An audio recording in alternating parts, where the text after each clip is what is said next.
come join the man with the info show. It's the info. It's the man with the info. Whatever you wanna know, come join the man with the info show. It's the info. It's the info. Whatever you wanna know, come join the man with the info show. It's the info. We got the info. Whatever you wanna know, come join the man with the info show.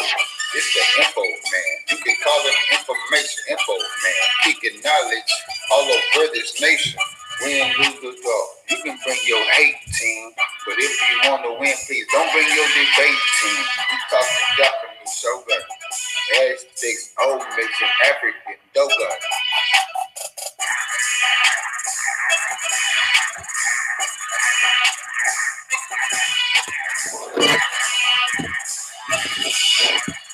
It's the info. It's the man with the info.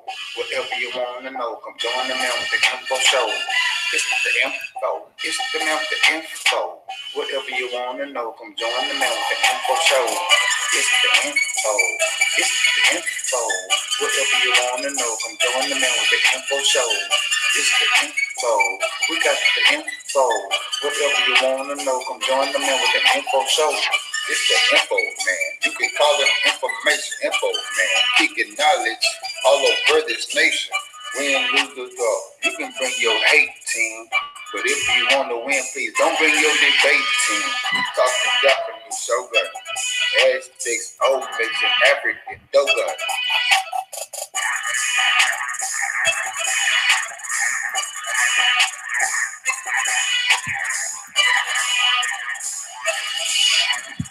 It's the info. It's the man with the info. Whatever you want to know, come join the man with the info show. It's the info. It's the man with the info. Whatever you want to know, come join the man with the info show. It's the info. It's the info. Whatever you want to know, come join the man with the info show. It's the info. We got the info. Whatever you want to know, come join the man with the info show. It's the info man. You can call him information info man. Kicking knowledge all over this nation.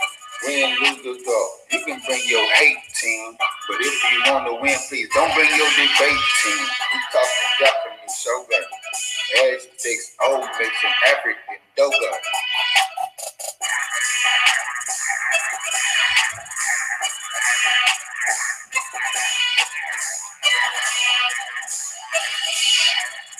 It's the info. It's the man with the info. Whatever you want to know, come join the man with the info show. It's the info. It's the man with the info. Whatever you want to know, come join the man with the info show. It's the info. It's the info. Whatever you want to know, come join the man with the info show. It's the info. We got the info. Whatever you want to know, come join the man with the info show. It's the info man. You can call him information info man. Kicking knowledge all over this nation. Win, lose, or draw. You can bring your hate team, but if you want to win, please don't bring your debate team. We talking Japanese shogun, Aztecs, old mixing African dogun.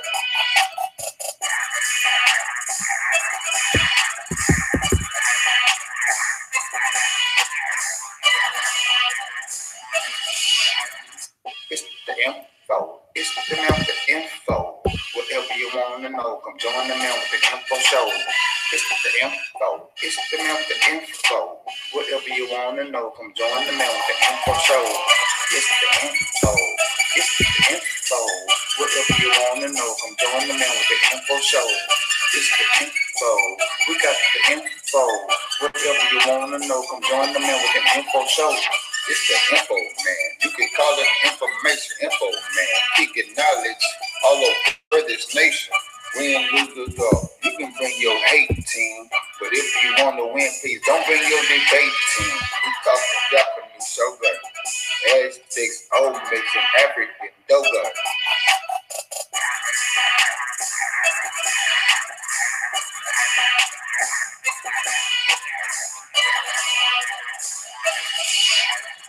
It's the info. It's the man with the info. Whatever you want to know, come join the man with the info show. Hey, bro. What's going on, man?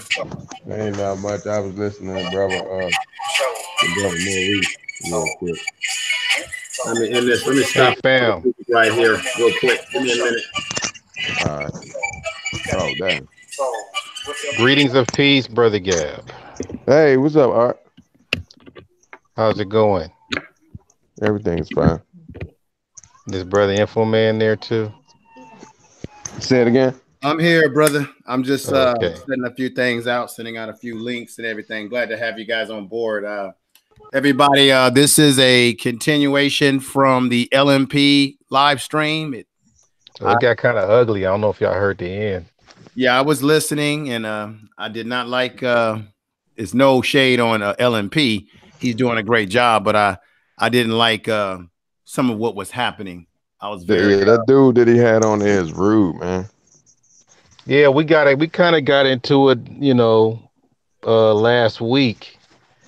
He kept coming in and saying F the black community, and you know, why should I do any type of, you know, exchange with black hands? You know, we ain't going nowhere with that. And Yeah.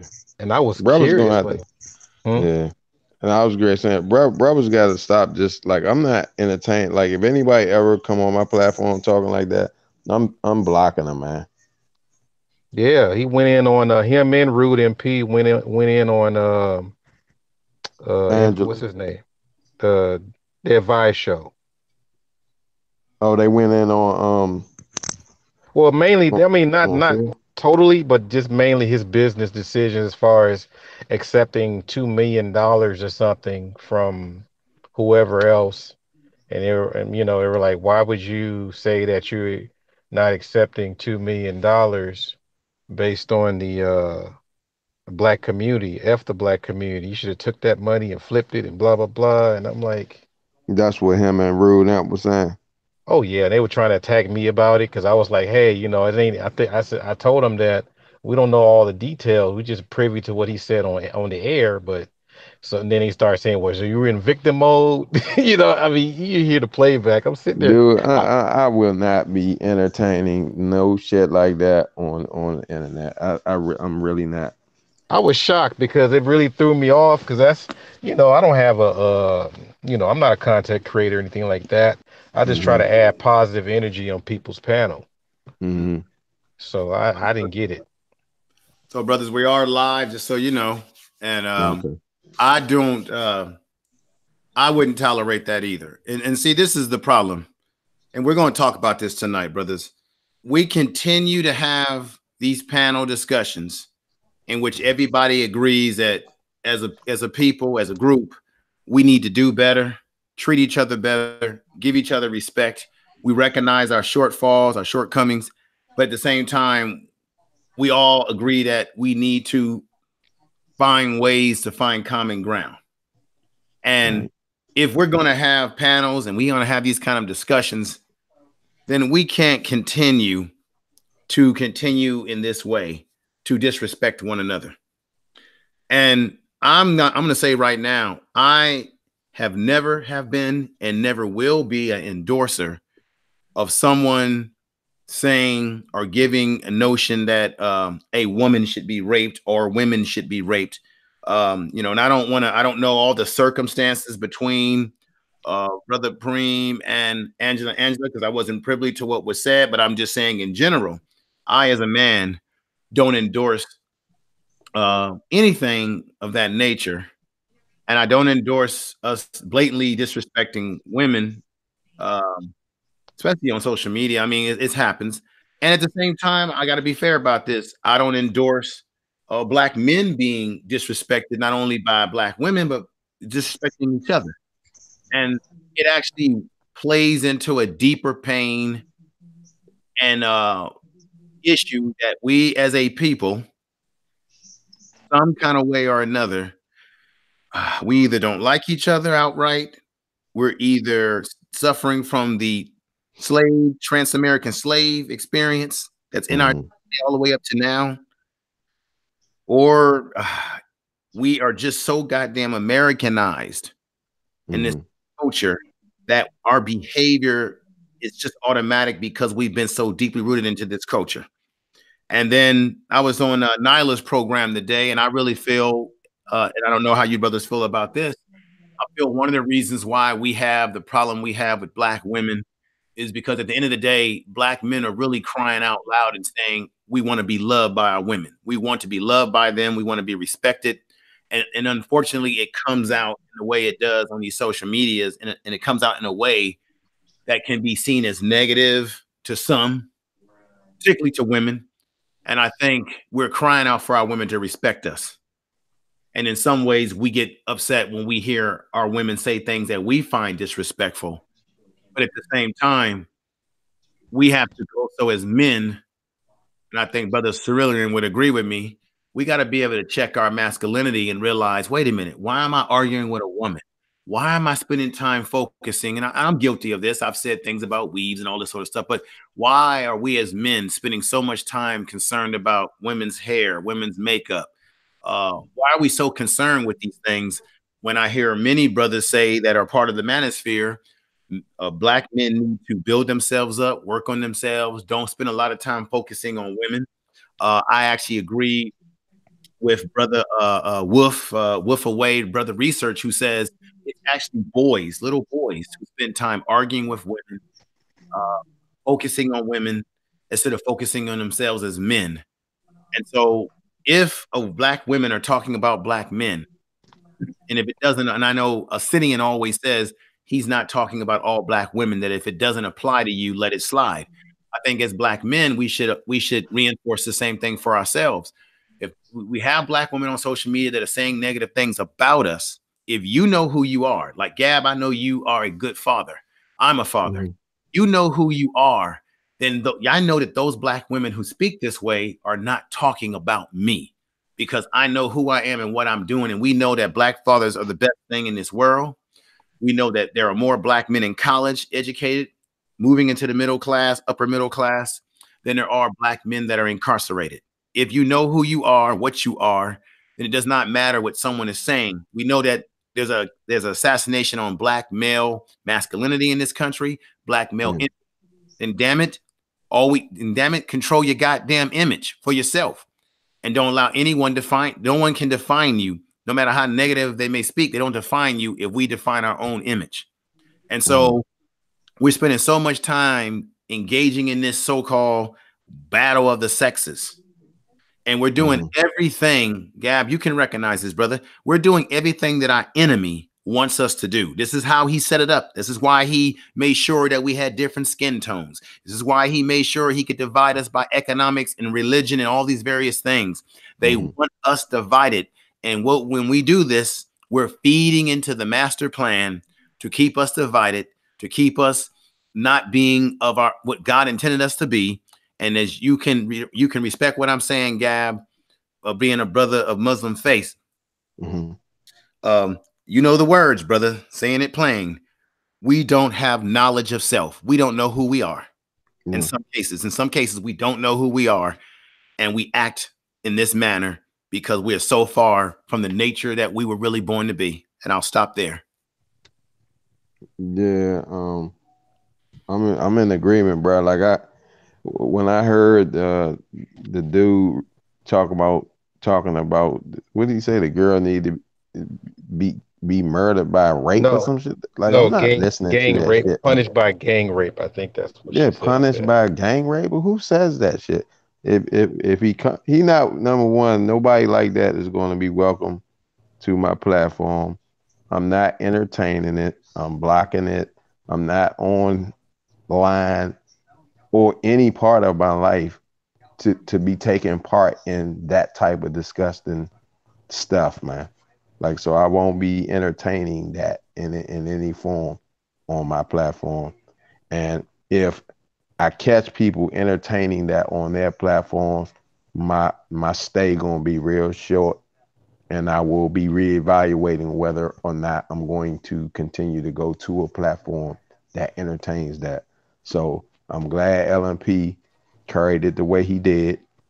And that's that for that matter. But yeah, we in certain ways we becoming a little bit divided with all kinds of things, labels and whatnot. So I'm gonna continue to be myself, man. I consider myself a bridge.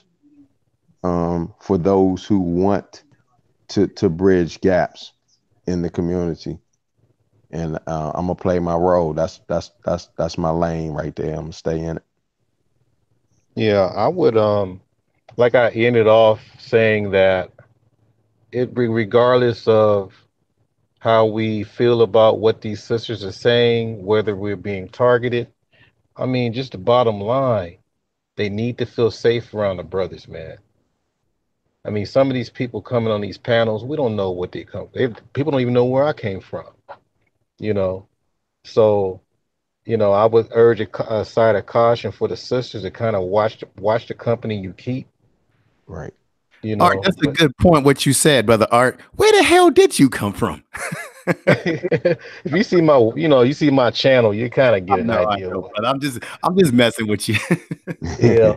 But my whole thing, man, is that, and I don't care how simpish or whatever, but the thing is, man, I think we're losing overall. I'm hearing a lot. See, sometimes, I'm not a woman expert or a dating expert, but I think you hear sometimes when these experts talk about sometimes women say things without saying it. They give you signals without even speaking.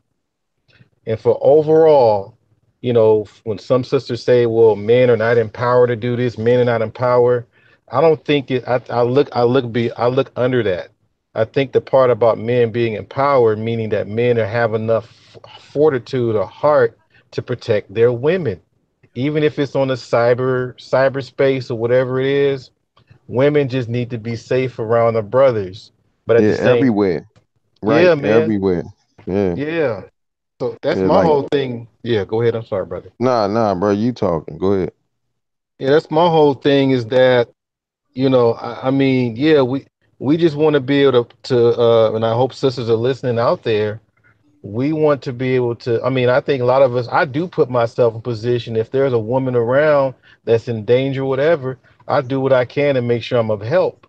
So all these little, these little Asian stores or whatever, usually they're always attacking these women when real brothers are not around. So I'm like, my whole thing is that, the fact that brother came in, if you really saw what was going down, brother came in, you saw a sister in distress. She said some of the things she said to get our attention. LMP heard that. That's some man stuff. You know what I mean? That's some man stuff. And then basically Anthony stepped in. So I'm like, we need more of this. We really need more of this. Right. So I mean, you know how it was. The Honorable Minister Louis Farrakhan spoke about a Muslim sister that was in, she was in danger, and she just yelled out Allahu Akbar, and the guy heard it's like, oh, this is a Muslim, and the dude straight up ran and left because he knew that when the Muslim brothers hear you messing with their women, that's your ass. Right. So, I mean, we got to start. If I can, Hello? yeah, if I can, I got some folks in the chat room that I want to give some respect to. I want to give some respect to Underrated Darkness, brother. If you have anything that you want to say, you're welcome to come on the panel. Somebody, who was it? Someone, let me see. Um, oh, everybody that's in the chat room, thank you for coming on board. I know Sonia Seas is in there, Macom, few people that I recognize. Real Aaron Collins is out there. Sister Harrison, thank you. Matt D. And brother CEO. I'm bad with names. If you want to come on the panel too, come on board. And let me see. Whoever gave me the $5 super chat, I want to say thank you. I'm trying to look to see if I can find your name. Let me let me see. As I'm bad with names. Blacksmith. Okay, financial. Thank you. Thank you, brother Blacksmith. And let me read what he had to say. He says here, for Black YouTube channels that want to focus on business, finances, wealth, and building, what topics do you guys think would help us? Anybody want to take on that question? Because we got brother AM1 who is in business. Let me read it again. Brother Blacksmith said, for Black YouTube channels that want to focus on business, finances, wealth building, what topics do you guys think would help us? I know that's off the path of what we're discussing right now, but we got some brothers that I'll throw one quick idea. Go right ahead. Go right ahead, brother. The bottom line is, yeah, we teaching our children to throw a football, shake some pom-poms and things like that. But we got to get our children used to owning their own business before it's all said and done. If we put them in their business mind, there's many programs there. There's a lot of it's cheap. Some things are online, but at least start from there. You don't have to be all super studious or whatever. But I mean, think about it. Some people that do a little shady stuff on the street, that takes a business mind. Why don't you make it legitimate? Once you make it legitimate. Let me just say this. I remember during the 80s, 90s, when there was, the crack epidemic and the whole drug trade that was going on. They were saying that if most of the brothers out there that were selling some of the brothers that were selling drugs, let me correct what I'm saying here. Some of the brothers that are out there in the street that were selling drugs, they said that if they weren't selling drugs, if you just changed the product that they were selling and made it a more better product, exactly, they would have been a Fortune 500 company. Yep. So what brothers have done out there in the streets hustling with using drugs as a way to make money, if you just apply that to a more healthier product, it would be no different than what they're doing on Wall Street. And when you look at Wall Street, Wall Street ain't nothing but they're bookies. Okay, they're legalized criminals that can get away with without any going to jail. Look what they did to us a few years ago with the recession. They were bundling those loans with the home loans. They were and they screwed up with the investments, and those foreign entities called in their money, and they said we're gonna make Americans pay for it, and they screwed us up with the interest rates. And those criminals on Wall Street are still running around making money. Legalized criminals.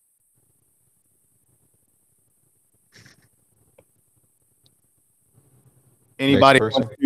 AM1, you want to add, because I know you are a businessman, brother. You want to add your piece onto what Brother Blacksmith sent out to us in the super chat? Uh-oh. Unmute yourself, because we can't hear you, brother.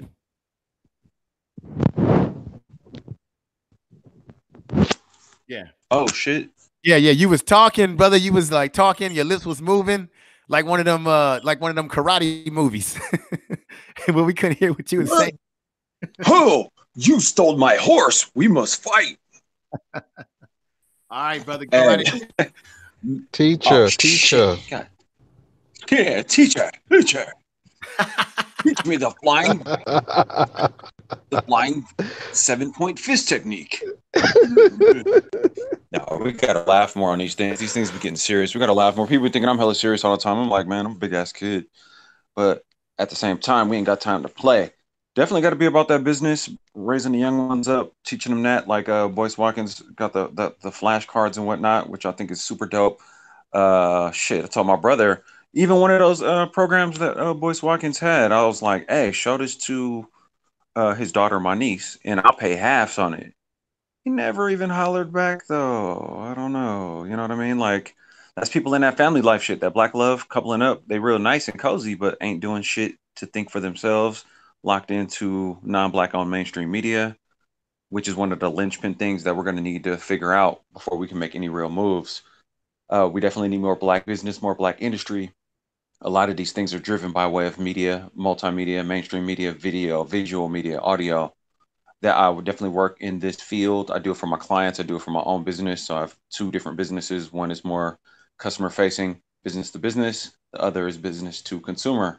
So I got my hands on a lot of different things, even entertainment, providing that kind of level of service. Come into a venue. We got a dope show for you. Having fun with it. You know what I mean? Creating opportunities for artists. But I say all that to say, these are things we need to be commoditizing.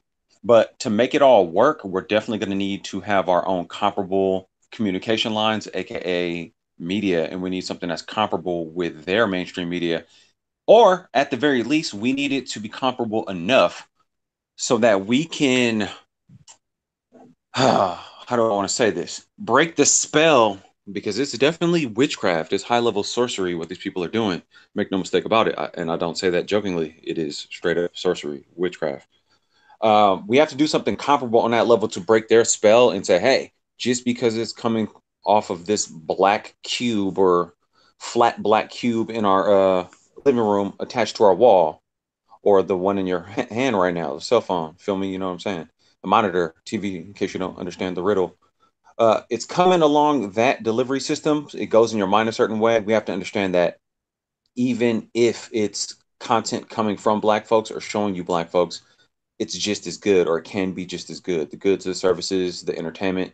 I mean, we already make all the dope shit. We just need the communication lines. We need that big, or at the very least, we need to implant a filter in the minds of all Black folks, especially the younger folks, to say, as you're watching non-Black owned mainstream media, be looking at it with a filter of what are they trying to program you with, as opposed to allowing it to just enter into your mind. This is a big, big deal. This is pretty much the easiest way we can shut down the whole WS system, the resource supremacy system.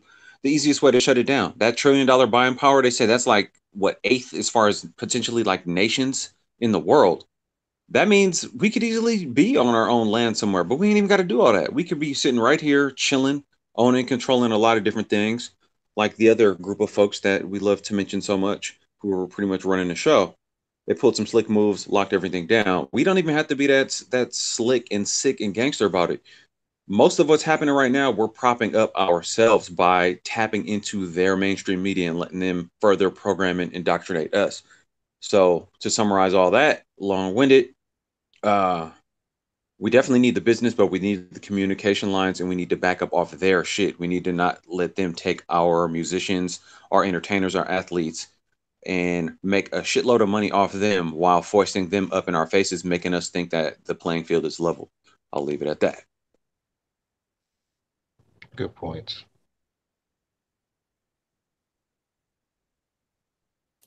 AM1, earlier we were over on Life Machine Power's channel. There were a few things that happened, and we were talking about in terms of, and you've said this, brother, we've got to get off of this whole battle between the sexes, Black men against Black women.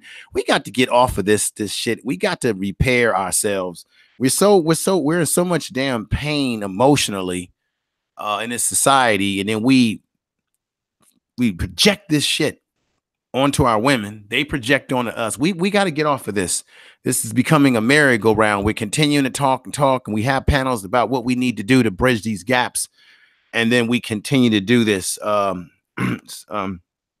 We had Sister Angela come over to Life Machine's channel, and she was concerned about someone that was she felt was making her feel uncomfortable, and putting out information about wanting to see her be raped or what have you. I don't know all the details, so I can't speak upon that. Oh, okay, I heard this for sure, but you know, she did, I mean, what a Black woman would do in terms of reaching out to Black men and saying, hey, support me. Now, I know that Black men say that we don't want to be clean, you know, the whole thing about being a cleanup man, and we don't want to clean up something else. But one of our sisters come to us for support, and it isn't in a capacity because we're just trying to be made to be cleanup man, but saying, hey, give me support. Shouldn't we support each other? Because I keep hearing that on YouTube constantly, support, support, support. And when we have something in real life that happens, that's time to practice what we say in real life. We need to support each other. If another Black man is saying disparaging things about another Black man, and we know that that Black man is an outstanding Black man, and we know that it's coming from a malice because there's so much jealousy and hate and envy that we can have for one another. Where does it stop? Because we just had a stream. I just was on your channel, and you made it clear that you're sick of this bullshit. You want to move on to what really matters. Like you said, we need to be building a media empire for ourselves. We need to be controlling our images. We need to be focusing on the best of our people who want to help build with us, and those that we can go back to the community. We want to get away from using the Pookie and Ray Ray term, as you said, and just realize that there are brothers in these communities who they may be in these communities, but like Brother X said, he's looking at what is their mindset. So instead of judging each other and being divide and conquered, we need to identify the best of who we are, find those that are like-minded that we can work with, no matter what communities they come from, if their goals and sincerity are in the best interest of our people. What are your thoughts? This goes for everybody on the panel. And I'm going to send brother Prophet a link and see if I can get him on here right now. Hey, brothers, let me holler at that real quick, if I may. I know I'm long-winded, but I got a little bomb I want to drop on all Go y'all. here, brother. I want to hear what you got to say. Man. You make good points. You're not long-winded at all. Yeah. Don't say that. As Brother X would say, there is no long-windedness. Go ahead. There is no long-windedness. Brother X is too smooth with that. All right, brother. So check this out. I mean, I'm definitely about them solutions. I'm a creative kind of dude, you know, not to twist my arm too much, pat myself on the back. But check it out. This is something I thought about a while ago because, like I've said before, and most of you guys may know, pretty new on this YouTube thing. Definitely Black YouTube, definitely Negro Manosphere type things, these kind of discussions.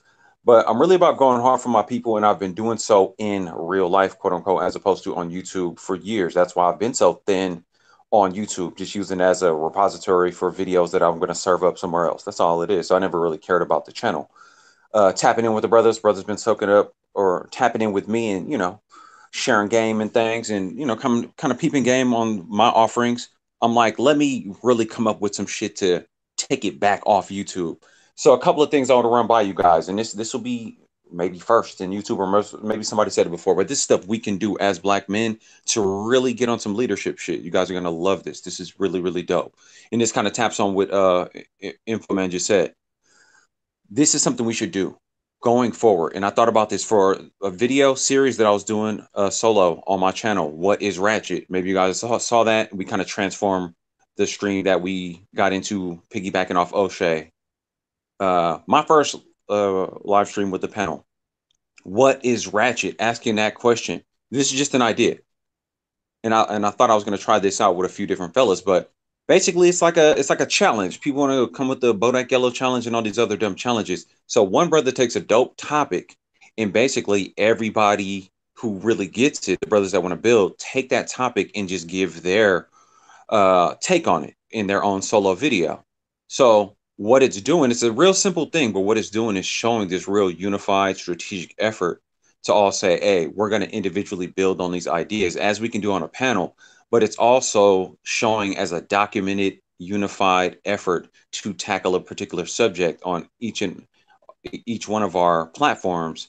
But it also sends a message to the ladies, you know what I mean? Like, oh, these brothers are really organizing in a way that just doesn't fall by the wayside on any one given panel. You see what I mean? It's like a living document that lives on. Then the next brother pop off a topic and say, hey, brothers, I'm sending out this challenge to anybody who wants to get on this topic. Run that video. So imagine that a few months out from now, we'll have a lot of videos for the brothers that are consistently making videos. I mean, it's one thing if you did it once a week, it's not going to really hurt your typical topics. But just to say that you're willing to take what this brother said, you know, take the baton on this race over here, on this race over here, and it's going to pile up and stack up, and people are going to see this unified sort of, not necessarily everybody has to think the same, but everybody is understanding that we are really about solutions. And what'll happen is a lot of the catty bickering shit is going to fall off because brothers essentially will be shaping our own continued narrative of what we all agree is most important. And I'm pretty sure it's going to fall into the lines of what kind of resources we can really tap into off of just YouTube, whether it be online business type stuff. Man, I could put you guys up on a lot of things as far as, you know, digital media type stuff. I mean, that's all I do. A lot of that can be done online. Graphic design stuff, those are real dope trades, especially for the young brothers in their 20s. Get on that, man. That's a good way. Brothers that want to rap, everybody want to rap, get into engineering.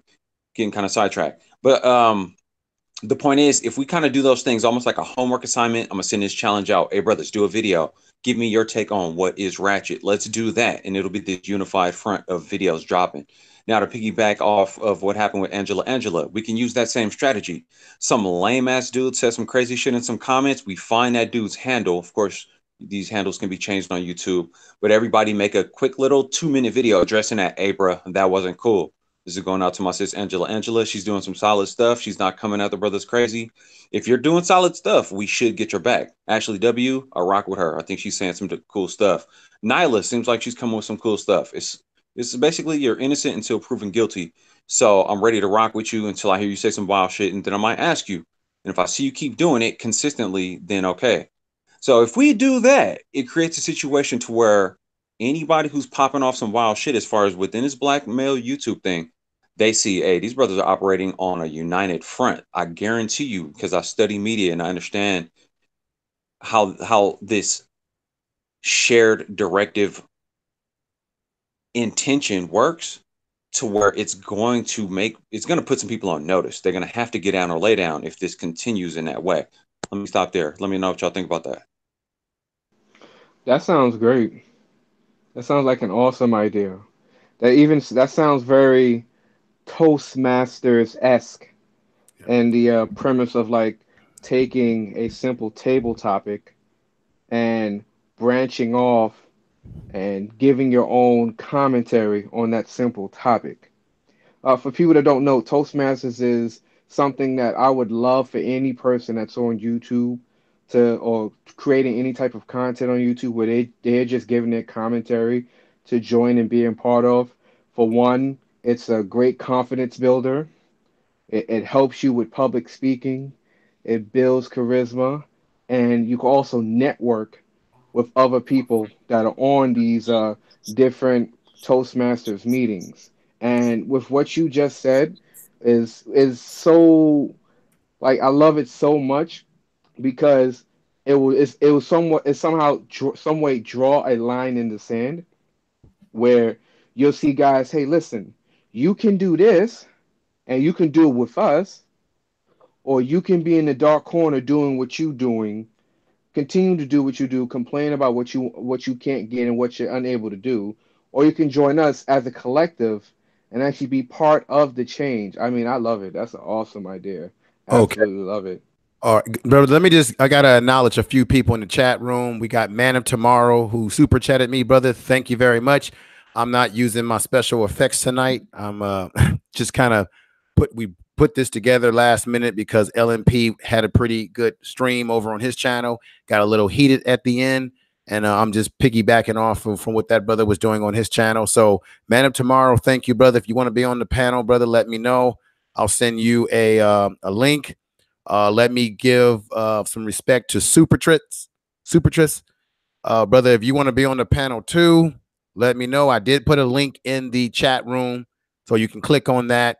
We're having a very good discussion. Brother Blacksmith, he kind of turned us in another direction when he asked a question about what black people can do as it relates to business. And we have now my man, Underrated Darkness, who has come on board with us as well. So I want to say big ups and respect to Underrated Darkness. I know he's going to drop some gems on us, as AM1 would always says, dropping gems. Oakland, California, baby. So let me end there. I just want to acknowledge the people in the chat room. So every now and then I'll cut in, fellas, just to acknowledge people in the chat room here and there. But right on tonight, go ahead and talk. It's your night, brothers, to talk. I want to try to see if I can get brother Prophet on, brother X, on this live stream, trying to make contact with him. So go right ahead, brothers. And Darkness, step on in. Say a few words if you can, Darkness, to the folks. Unmute yourself, Underrated Darkness, and speak a little bit, brother. You've been listening to some of our conversation. Yeah, I've been listening and everything. I just got up doing a live sports show, so I'm not gonna be here that long. But I think I understand. I think the key is that I think the brothers, some of us as brothers, we still missing this point, and I've been saying it for long. And I know that in the past, information man, you've been on a panel of my sub channel. It's about status. Some of us as brothers, we figured that we're gonna talk to a certain demographics of brothers, and that's it. Instead of reach out of other brothers that are doing good work. And there's a division. That's why there's division of our brotherhood. It really is. And our sisters is really seeing that. Where's the direction of that? And I know that sometimes when I say those things, it step on brothers' toes. But that's what I see. And we always support the same ones, but with the ones who doing the work, we don't want to take the time to get to know what they do. And I find out that, through the times, I met some brothers and sisters that are actually great channels, but they don't hardly get no support. They got great information. But us brothers, we got to reach out more. That's what I have the man. That's why I had the man. I start off for man's live, just us men talk. And one day I hope information, man. If you have time, you can join that too. But brother, I'm always willing to be a part of what you're doing over there. And even if I'm not in the chat room all the time, I try to look from afar what's going on. I'll step in if I can. But I'm always down to be on any stream you have, and I'm down for you to be on any stream I have, because let me tell you something right now. We need brothers like yourself who are experienced brothers, mature brothers with wisdom, who are going to say things that sometimes we don't want to hear, but we need to hear because it's necessary. We don't have time. We're grown men. We don't have time to hold each other's hands. So, brother, you got to say what has to be said, especially if it's in truth. And that's just the bottom line. Yeah, I try to do my best, but I'm just saying, in the past, brother, it's like I just get, I get certain resentment. And it's so for me, it's like, I'm just gonna keep on doing what I gotta do to put whatever I have to help our people. That's it. And that's what I'm saying. And even I did a live stream about status. Look it up. Y'all want to welcome people in the chat, people in the brothers in the panel. Yeah, I watched that. I watched that. Exactly. You were right. You're right. I'm not going to deny it. We do look for status. We do look for status. We do. We look for status because at the same time we become egotistic, and so do certain brothers get it. There's quite a few brothers. They do get it, but we don't want to take the time. So for me, I don't want to deal with those type of brothers. Goodbye. I don't have no time. We in the war right here. We losing. We losing the battle, and then we want to find out who got the best information, who got this and that. Listen, I'm not afraid of confrontation. Confrontation sometimes, if it's constructive, is good. But I'm sick and tired of status. I am tired of it. So that's what I do is to listen. You know what? I'm not all about talk. I'm gonna start this man live. And wherever brother that want to get on, let's get on. Or I'm just saying, be respectable. We got to set the tone so the sisters will see, okay, this how it's supposed to be. God set the tone, brothers. That's all I'm saying. And maybe it sounds little, but it's a lot. It's a lot of this and everything. And I enjoy the panel that I'm on right now and everything. And I'm in alignment. But I'm saying like this though, if you're gonna reach out to some more. Because they are hidden Jews they are hidden Jews in our community. A lot that I seen. And when we got to start from somewhere. And I know sometimes hard, we don't want to do the work. But I'm willing to do the work. I don't have a problem with it. You know what I mean? Because I know what it's like at times not being noticed. It's cool. I could deal with that. But I made mistakes along the way too. So, that's when they start to develop truths. That's when the truth start come out. We got to know who we are. And That's why it's got to be direction us as brothers. It's got to be a strong. It's got to be a strong brotherhood. You just, you know, some of us as brothers. It goes for me too. Everything I'm saying, it goes for me too. You know. Let's stop talking about, oh yeah, I want to be, the brotherhood gotta be strong, but at the same time, when it really comes down to it, you're not all about that work. You ain't all about, okay, you know, I want to get to know you. I want to get to know your channel. And then if you don't like that channel, okay, that's your choice. But get to know, we got to have more brothers in alignment. It cannot be just the same brothers, just like talking, because I'm not letting no other black man talk my narrative. I refuse to do that. I gotta develop my own narrative, and then at the same time, whatever black man falls in alignment with it, fine. All black women, you don't fall in alignment with that, it's okay too. But it's gotta start from us. That's it. That's all I'm gonna say about it. I appreciate information, man. I'll fall back. I appreciate you coming on board, and once again, like I said, anytime you want to drop the truth and say what needs to be said, brother, you're always welcome. So I thank you. Hey, I want to second that info. Shout out to my brother JT, man, the darkness. I'm gonna try to piggyback. It's a couple of different conversations going on right here. Two good, interesting points too, though.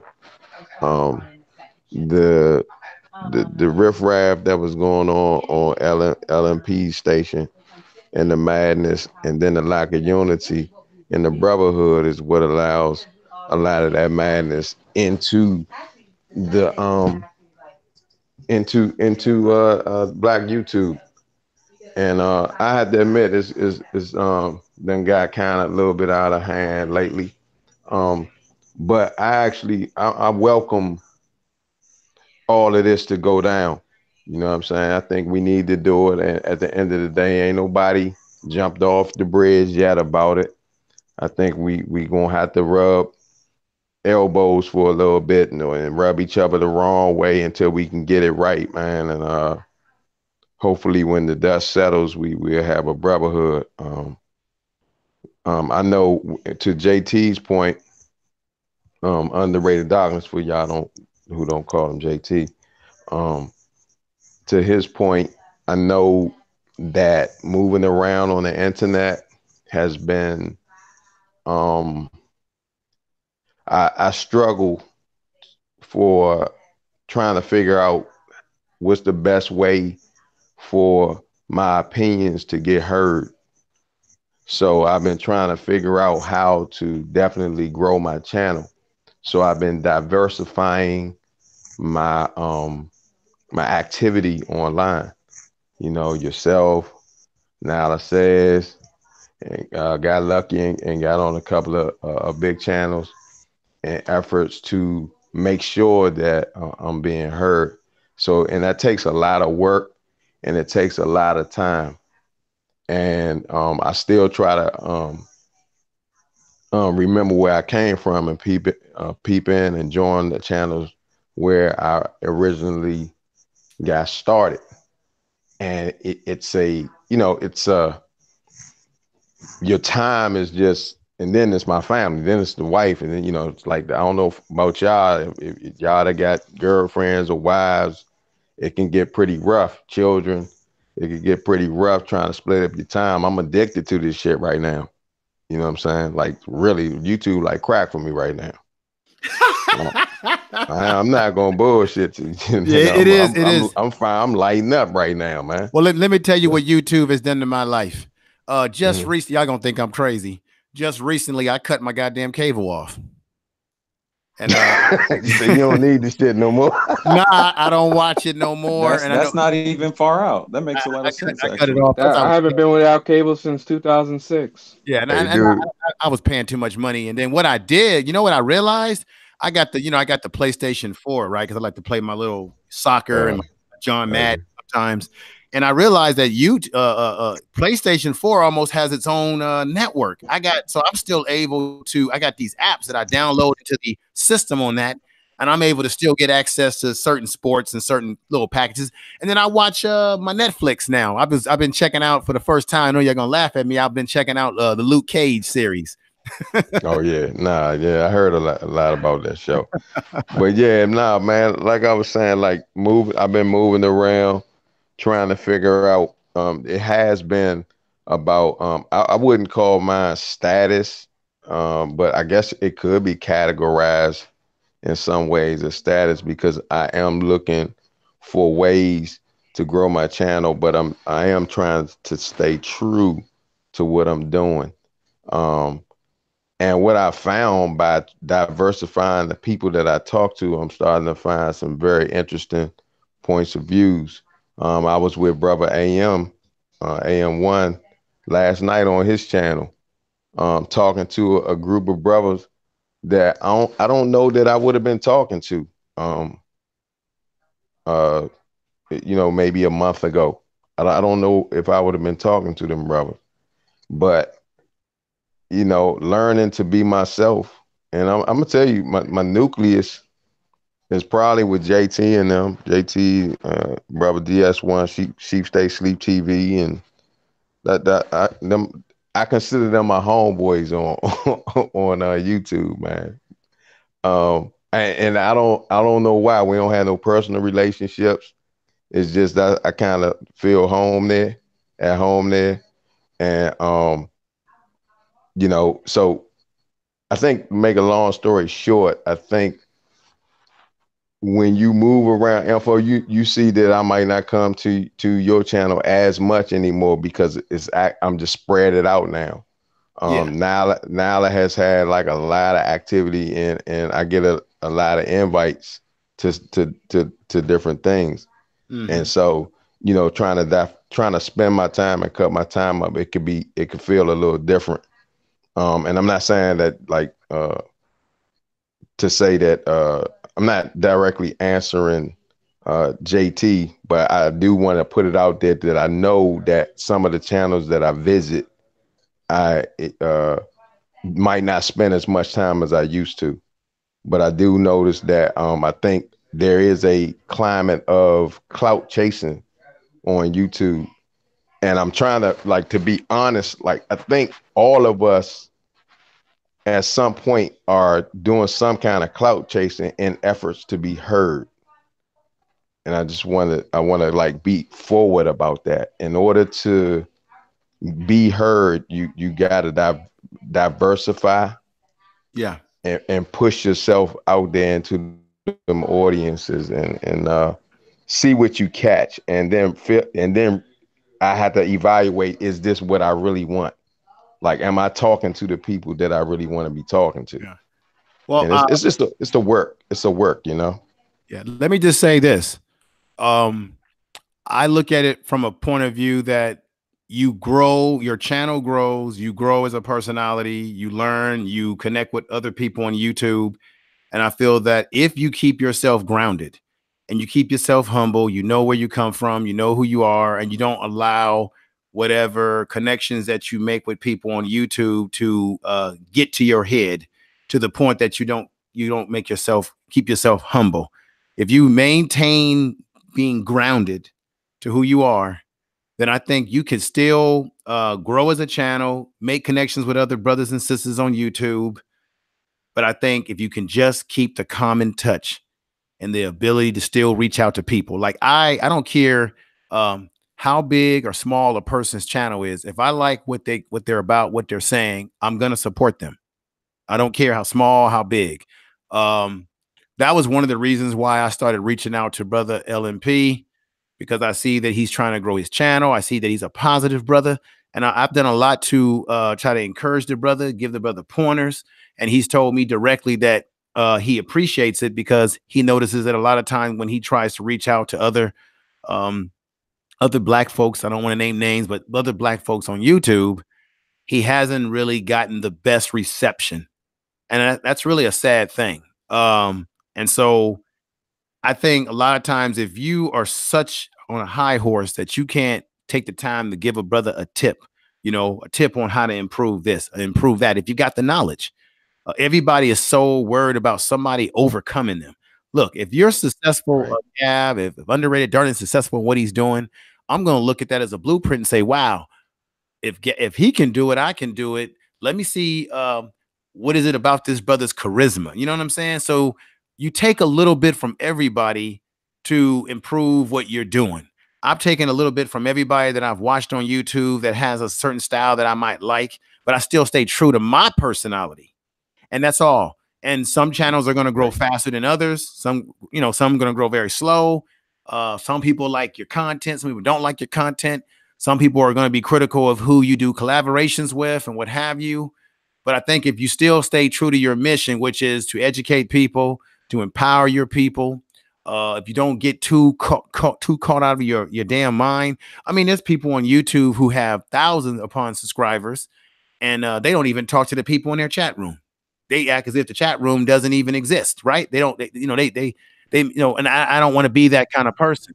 So yeah, that's terrible. That's why I say, no matter how big you get or small, what have you, stay true to who you are. Don't start changing who you are. And check this out. If I'm starting to change into something that's not positive, I would hope that the brothers that know me, that can talk to me, will come to me and be real and say, info, brother, I need to talk to you.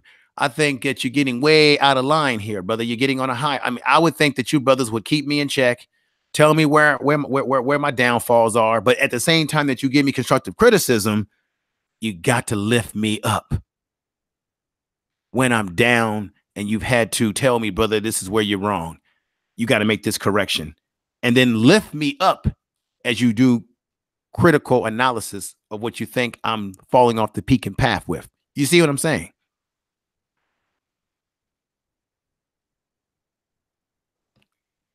Oh no, I do. I definitely do, bro. I guess everybody quiet. They like, the hell? Oh, we don't agree with him. No, you're right. It's like, no, you're right. But it's Sister Angela's thing. Oh yeah, I'll fall back. I was hoping that you would come over. I tried to see if I could send you a direct link, and I don't have you directly in my system. That means at some point in time, I'm going to have to get your email so that I can get you, synced into my Google system, so I can just send you an automatic link off my system. But I'm glad that you're here. And we did talk about what happened on LMP's channel with the circumstances. Brothers here, we're speaking upon the issue, and we at no means do we condone the harassing of a woman with the notions of rape. Hell to the no. I do not. And none of these brothers on this panel do. So I just want to say my voice is gone because I've been doing live streams for like 2 weeks. I've been everywhere, so my voice is gone. But which is why I wasn't gonna come on, but I knew people was asking for me in the chat. So the one thing I wanted to say is this.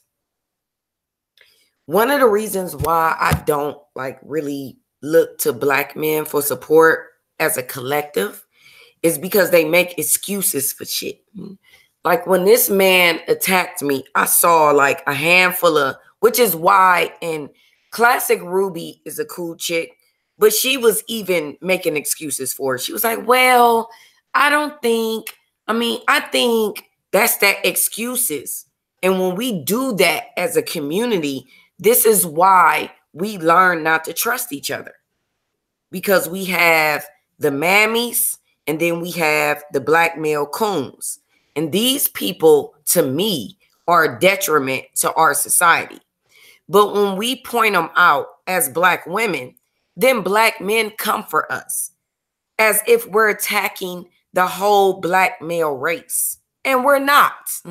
We're pointing out the people who are a problem to the progression. And if we can't point them out as women, then who the fuck can point them out? Because we're the one that are dating them, sleeping with them, having their children, marrying them. We know them in a more personal way than you would as a man. So when Black men tell Black women they can't speak up to a Black man, I just shut down. I already know that ain't my tribe. That ain't the type of Black man I need to be talking to. Because you need to understand that as a Black woman, I deal with Black men in a whole different type of way than you would ever. You not sleeping with this man. He not bending you over. So how you gonna tell me how to deal with a Black man? I've seen him in the most intimate setting. So I already know what he's about. I know what he's capable of. I know what he will and won't do. In those type of situations, we deal with them differently. Yes, you deal with them on another hand as well.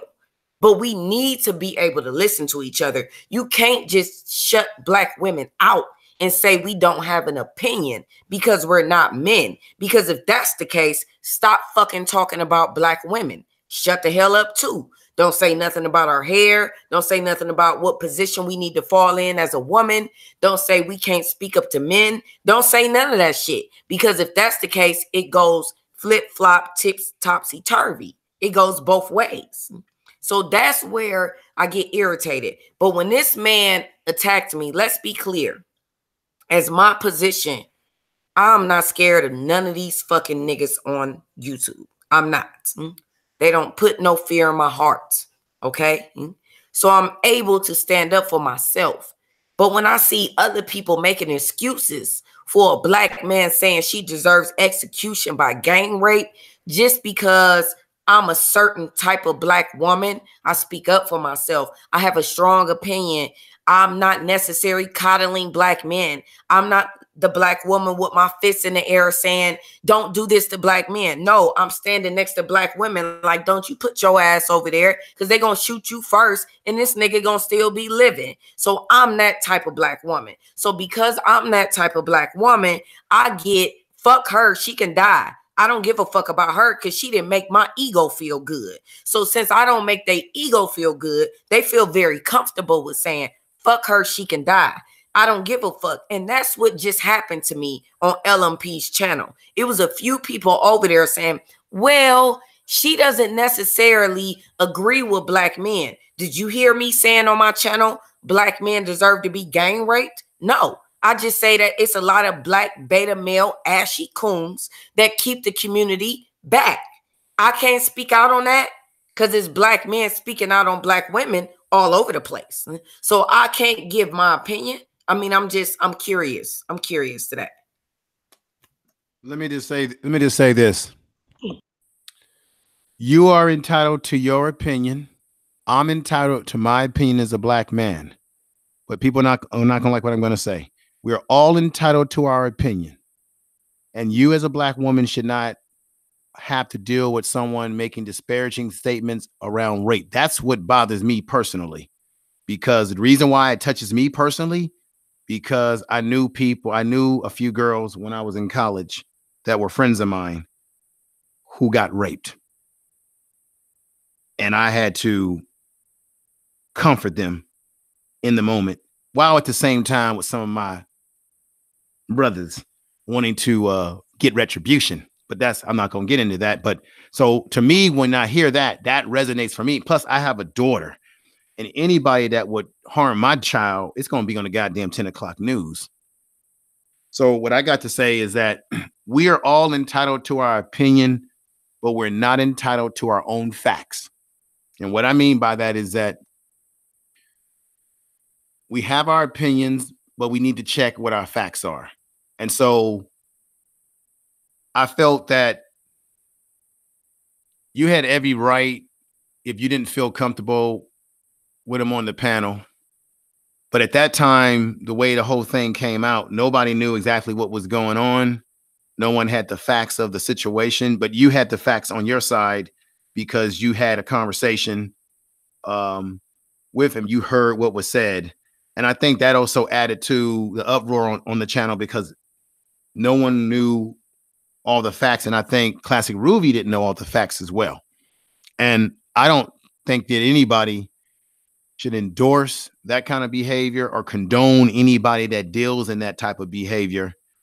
And my man Gab said himself that he wouldn't want someone on his channel that engages like that. And so I didn't come on YouTube. None of us came on YouTube to have negativity. You know, I think we're highly charged emotionally because black men have their gripes about black women. Black women have their gripes about black men. But I think where it crosses the line is when you start making statements about somebody should be raped. That's where I cross the line with the discourse. Even though no matter how heated the discourse can get, I'm not going to get on a personal level like that. So I just want to let you know that some of the brothers here, we don't condone that behavior. And it's unfortunate, you know, but you know what? All of us on this panel tonight can be criticized and hounded by people. I mean, YouTube, for whatever reason, YouTube can be like that sometimes. People hide behind their computers and say things to people that they probably wouldn't say to you if they saw you in your face. That's just facts.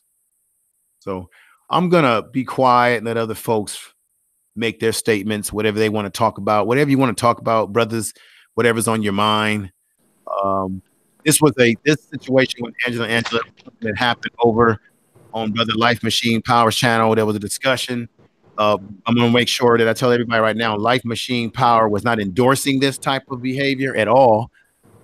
If I don't know how, I don't feel he was endorsing it, but it was just something that happened. And then every now and then I will take the party over to my channel when Life Machine has live streams. And it just so happened that this blew up over there. And Angela had to speak her mind and what she had experienced with this particular individual. So I'm gonna be quiet now. Let other brothers say what they want to say. I really think that. Go ahead. Sister Angela, this is first of all, wait a minute. First of all, before you talk, we must acknowledge Man of Tomorrow while he's on the panel. Man of Tomorrow's here, Real Aaron Collins here. So definitely give them some love, and then go on with what you were saying, brother. Thank you. Yeah, Sister Angela, I didn't get to address you. I don't even know if you heard any of my comments on the other chat rooms or whatever. But I'll just reiterate just briefly that, you know, regardless of how you express things or how anyone disagrees or anything like that, you know, as far as brothers, black men, or whatever it is, anywhere, cyber, in person, you should feel comfortable. Just express how you feel. So I'm just letting you know that pretty much I believe all of us in the panel will definitely agree with that. So I just want to let you know that. Thanks.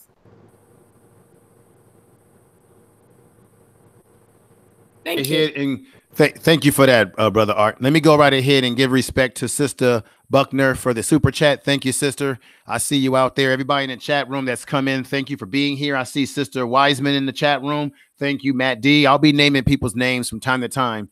Let me go over. We got Real Aaron Collins on, who was over in the other channel with Brother Life Machine Power. So I want to have him add whatever is on his mind. And we got Man of Tomorrow on. I want Brother Man of Tomorrow to make whatever comments he wants to make and bring up any topics that are on his mind. So let me go with Aaron Collins next, and then we're gonna go over to Man of Tomorrow and let him hold floor. Go right here, Aaron.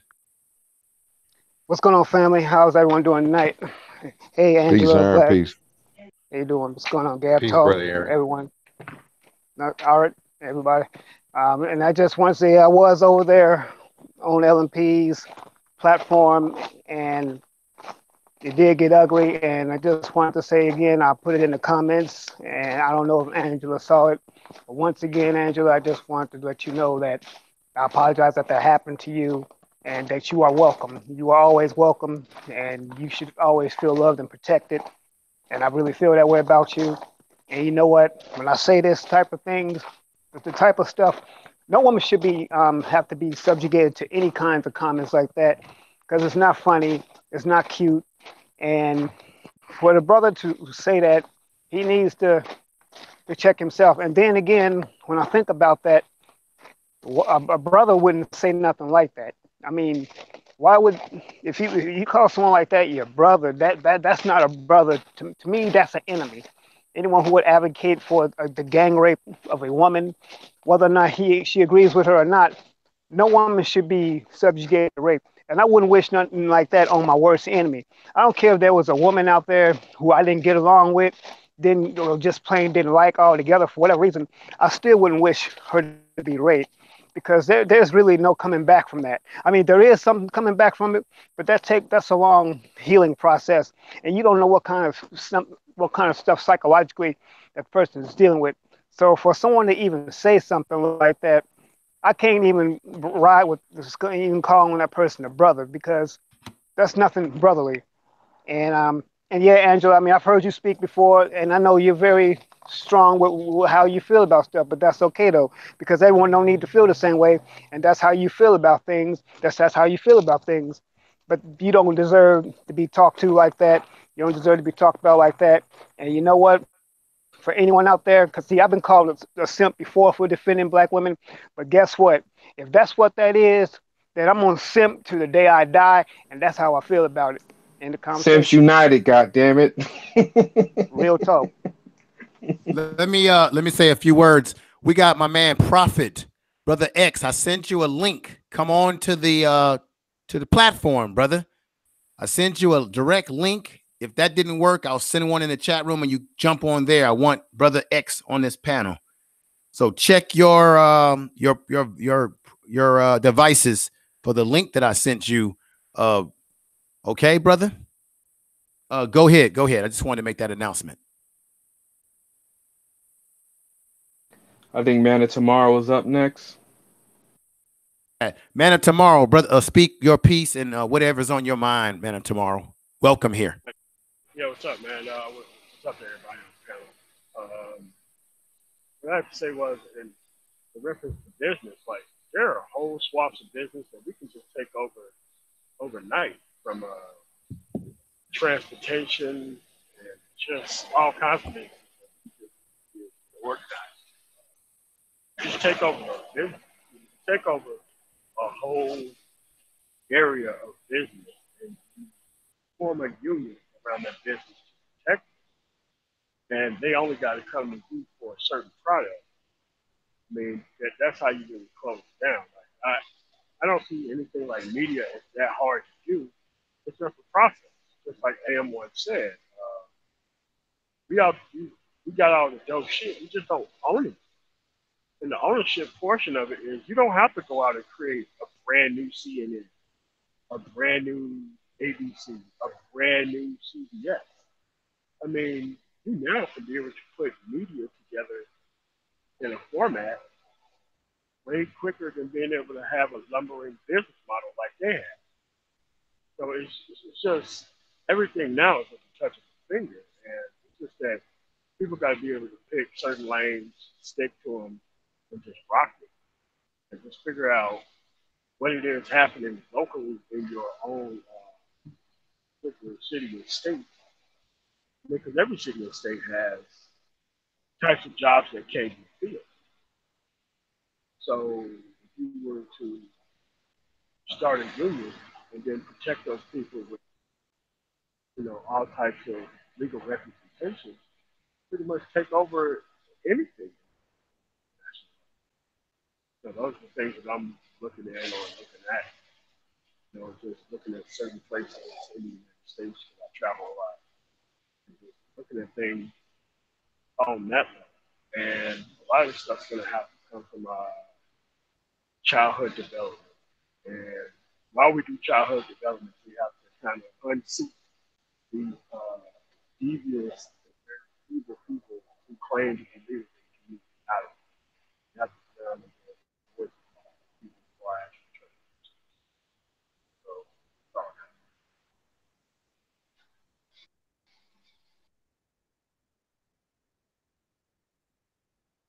so. I can't hear the brother no more.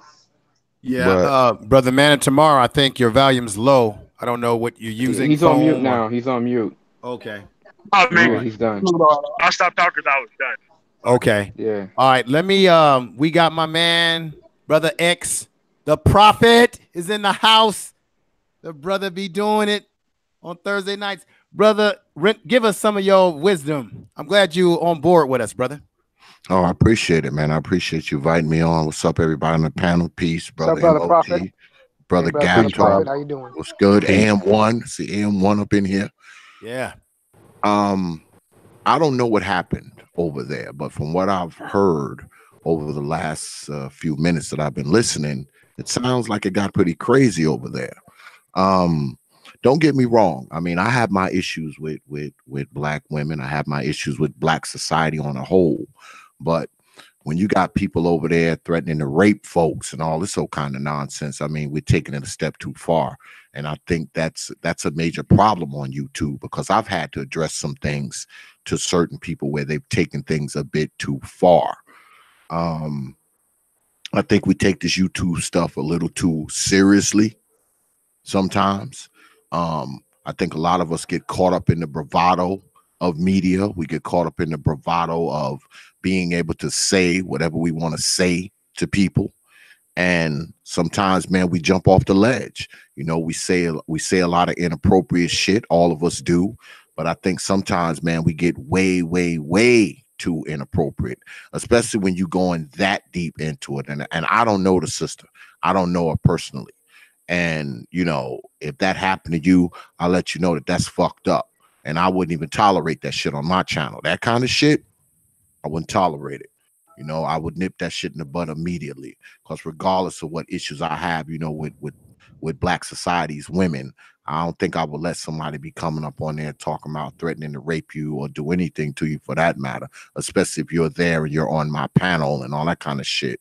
So, you know, it's just crazy. And I think we as brothers, man, every now and then, man, we got to kind of put a filter on at times. I know we get a little passionate and we get excited, you know, and we get very enthusiastic and we want to hammer our points home. But, you know, free speech ain't necessarily free. And sometimes, man, we got to kind of, you know, bridle our lips at times, man, you know, and judge on the, you know, try to lean on the side of better judgment at times, as opposed to just saying any old damn thing that we think about saying, you know.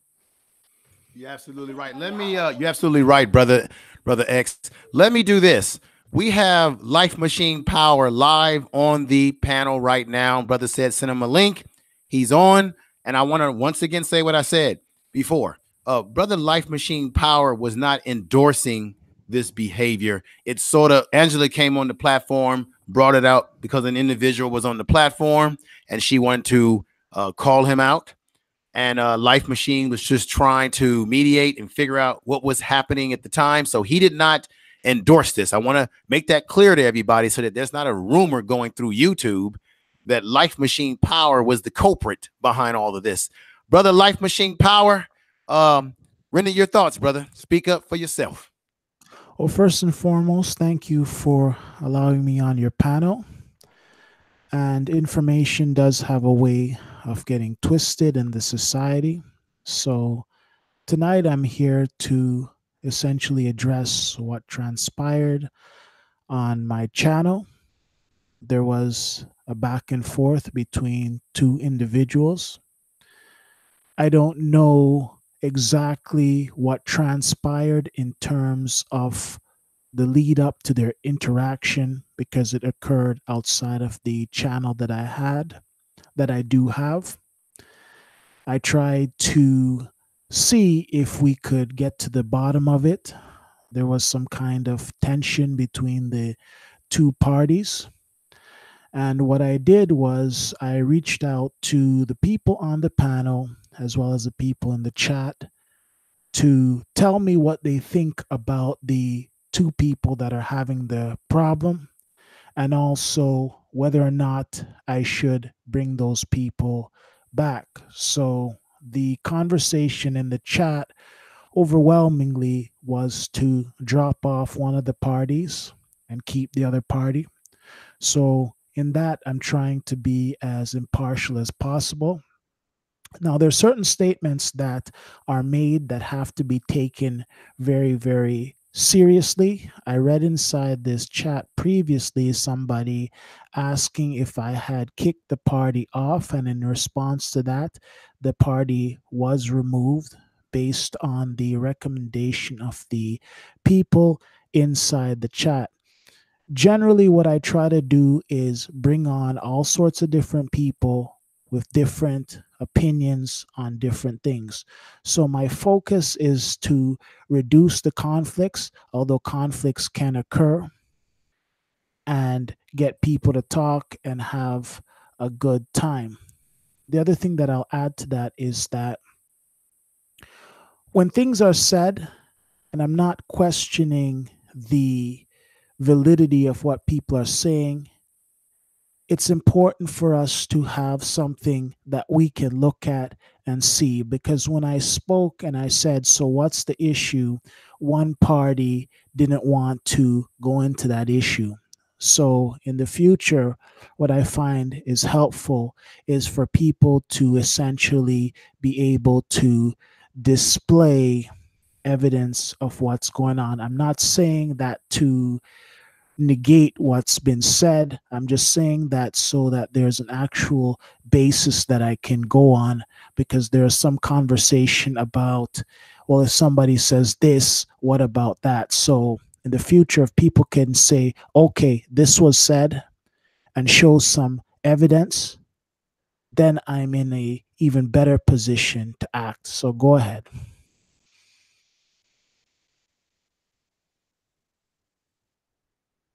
No, I just want to say thank you for what you're saying. Anyone, Angela, you have anything that you would like to say?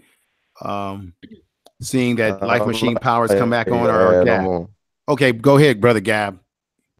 Go ahead. Yeah, nah. I just wanted to speak the piece. I think if it ain't no other code, bro, many that to get on is the foulness of that statement that brother made about wishing somebody get hurt or punished with that type of punishment. Like that shit was real foul, dude. Like I don't, just like everybody, the consensus is here. And of course we can everybody to react in the same ways. But just like the prophet was talking about, man, you got to go off the break. And that's for anybody listening to my channel. If you bring your sick mindset down to address my people in that kind of manner, man, like that, I never even heard no shit like that before. I'm just be straight with you. And I heard brother before, and brother had like a little, I don't know where I heard him before, but he was on somebody's channel before, and he had that little jazzy slick shit that was coming out his mouth the whole time, even that night. And I could tell what type of style, but I did not know he would go in there that deep. And if we can form some type of coalition, or if that can become a code, I'm with it, man. It's my code. Mm-hmm. I'm sorry you had to go through that, Sister Ange. Me and you don't agree on everything like that, but I want you to understand that I'm not about that kind of talk in any kind of way. Really, I'm not really about disrespect of people. And I got a special place in my heart for when it comes to dealing with females. So, even I could be off and all of that, but I'm not about that right there. So I feel for you. And I think you should feel like people are standing with you on this one. Let me, Gab, thank you for those statements, brother. Let me just acknowledge Brother Brown for the super chat. Brother Brown, thank you for the support, brother, for coming in. I should have you on the panel tonight. You always come in with a surprise visit. Let me, since we got everybody here, let's try to see what other thoughts are. And once again, anything that's on your minds, brothers.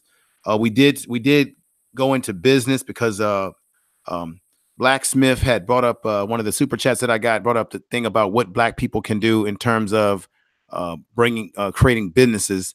And Man of Tomorrow is a businessman, and one's a businessman on here, and I'm not sure if others on. Oh, Brother Prophet, Brother X, he's a businessman, has his own business. So we got some brothers on here that can speak to the business issue. And let me go over to Brother X right now. And can you explain to everybody, give everybody another summary of what type of business that you are in, brother, and how we can get more into entrepreneurial type of endeavors? Well, me, I'm a power mechanic. What I do is I work on commercial lawn equipment. I work on motorcycles, outboard motors, generators. There's not too many things that I can't take apart and put back together. I've been doing it for 30 years. I've had my own business for 4. First 2 years are rough.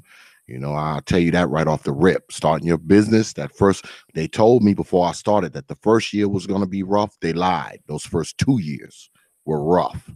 More money went into the business. Actually, that came out of it. I actually had to take money from other sources to keep it afloat. Around my 2nd year, that's when I started being in the black. It started doing okay that 2nd year, and it stays in the black till this day. First thing I can tell you about starting your business, the first thing you need is a plan. You better have a plan, because if you don't have a plan, it's going to flop. Okay. Second, you need to be doing something that you would do even if you weren't getting paid for it. I know that sounds counterintuitive, but if you're doing something that you would do even if you weren't getting paid, that's the business for you, because that means you love doing it. I do power mechanics because I love doing power mechanics. Like I said, I've been doing it for 3 decades. So, I mean, it's always good to have your own business. Now, not everybody's built to have their own business. Now, you have to decide if you're a person that's built for that particular thing. Because if you go into a business and you're not built for it, it's going to flop. I mean, it just is. You have to have the ability and the desire and the interest to keep it going. I mean, you have to have all those components, and you need a plan.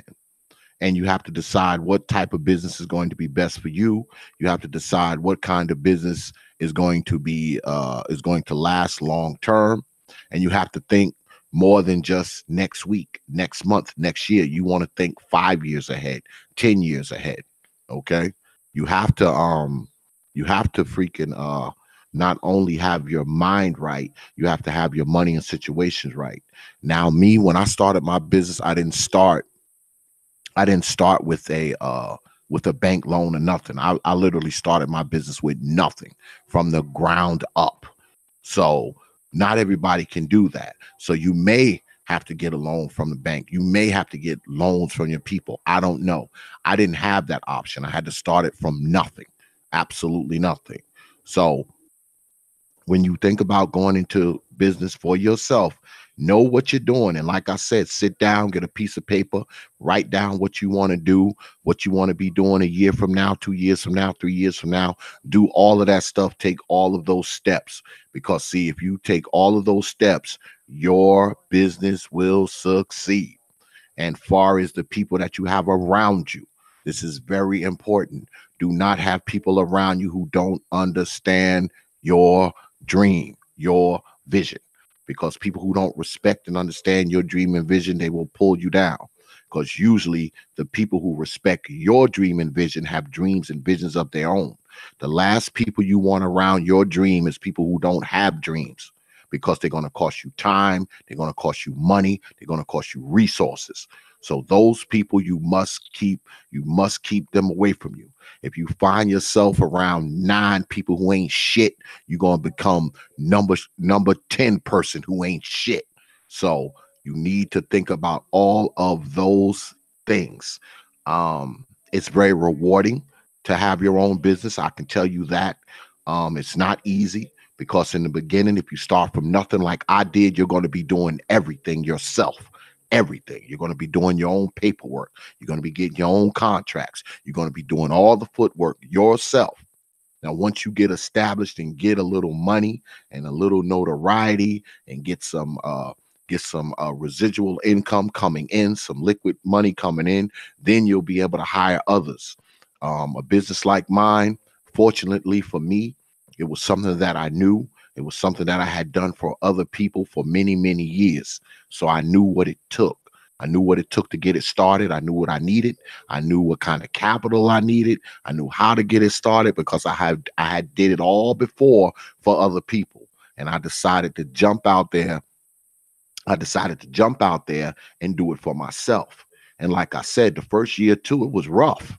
It was rough. I mean, I was borrowing money from my wife and the whole nine, you know, to have equipment and supplies and all of that, you know. So, I mean, it's going to be rough, but if it's meant for you, it won't miss you. It will not miss you. Okay. But oftentimes, if it miss you, sometimes it's not just meant for you. So you have to decide if you're a brother or sister not who's built to run a business, because unfortunately, not all of us can. But I tell brothers this all the time because this is what I follow. If you don't have a job, create one. There's a lot of niches out there that brothers can fill. Okay. There's a lot of empty valleys out there that you brothers can fill. And if you feel like you're capable of filling them, fill them. Fill those niches. Now, I don't want you to go to your job tomorrow and say, oh, I quit because I'm going to start me a business tomorrow. I don't want you to do that. But you can think about starting a business. Think about it. Think about what you're good at. And like I said, think about what you are willing to do every day for no pay. Whatever you're willing to do every day for no pay, that's the business for you. I can tell you that. That's it. Thank you, brother, for those. Can I comment on something, please? Yeah, go right ahead. So, as you can see in the chat room, Angela stepped out, and now she's throwing a temper tantrum because she feels slighted by coming on a panel full of men that showed her nothing but respect, and share their grievances about the issue that happened to her. So when men, this is what I say when people don't kind of fix their issues before they come online. So if I'm a man learning about how to interact with men and women, and I'm thinking, oh, there's a lot of angry women on the internet, there's a lot of angry men on the internet. I come on the show, oh, these guys are real polite, they're respecting the sister. I like that. She leaves the chat, acting like a petulant child. All black men are the same. You guys are coons. That's why I don't trust black. That's it right there. That's the problem right there. That's it right there in a nutshell. People who come online and don't fix their issues before they come online, so they spread their issues with other people. That's all of it. That's it right there. That's all I have to say.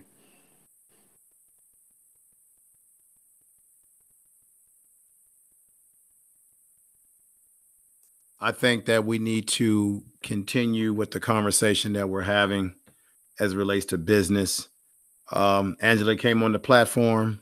The men that were on here that had some awareness of what happened, we spoke. We wanted to give love, and that's what we're attempting to do. And once again, I don't condone the behavior of any man that talks that way as it relates to rape of a woman, and I made that clear, and I think a lot of the brothers on here make that clear as well. So can I say something? So let me just say that I don't want to get into go right ahead. He's a liar. Right, he's a liar. Okay. He's lying. Okay.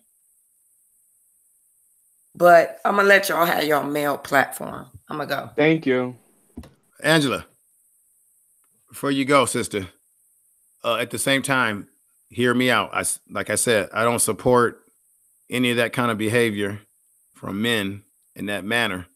So, and I just want you to realize that as you leave the panel right now at the end of the day. So I just want you to understand that. And I also want us to I don't want to create drama right now. So let's stay on point, brothers, and talk about things that will benefit us. So anyone else want to bring up any issues around business or any topics that's about empowerment? I have a question about businesses.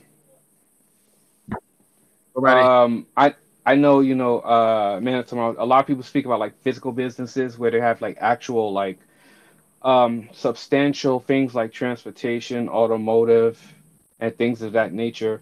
But I think that also that what AM1 talks about as far as digital media, graphic design, and digital marketing are even great examples that men and women can use to grow their businesses. I mean, I'm talking about very simple side hustles. It doesn't even have to be a major thing. It could just be a form of income that you can have outside of your main career, your main job, as far as like making small advertisement videos for local businesses and then reaching out with them and setting up a contract where you'll use Google AdSense and like Google marketing to draw like different customers to their businesses using Google Maps and things of that nature. I would really love people on this platform to actually talk about things like that, because that's something that a lot of people, especially in the younger generations, like my generation, the generation in front of me, would really love to like really get into, because that's something that like me personally, when I started to learn about that stuff, I really clicked into it because I on the internet a lot. I use Google a lot. So I started using Google to take local businesses, take their pictures, launch little adverts. I would have the people call me, and I had a couple little small contracts. Anything is helpful outside of your main income and working your job. I would like to add something. Um, Go right ahead, Art. Go right ahead, brother. yeah, one of the old school cats. I like to bring it back to people like Sister Angela and tie it in with business as well. If I think the part that maybe some of us are not seeing it, this is a very fiery, energetic sister. These are the type of opportunities that we need to take to find ways to where she can utilize her energy. And if it comes to business with a fiery sister, business together, you're growing right there. I think the fact that if she's able to have some kind of space where she can use her energy within a male atmosphere, I'm like, like for example, my mother, you know, I would say fiery, don't take any mess, stuff like that, but she was a business teacher and she helped young people start businesses. And she felt very invigorated when she had brothers supporting her to do that. So sometimes you can bring your business sense along with family, community all together. But, since we are men and since we have, we're supposed to be controlling things and making sure that we're responsible of our community, this is a part of the package. So again, I mentioned before that a lot of women communicate more than just their words. Sometimes it's the body language and the other energy they show. So if she's listening out there, there are people that utilize her energies based on business as well, rather than just having, situations with conflict. So if we can find ways to make sure that we utilize business with energy such as that, I think we'll go a lot more further than we are today. That's all I had to add. Yeah, I wanted to go on and say that, listen, that in order for us to move on, we got to learn to forgive.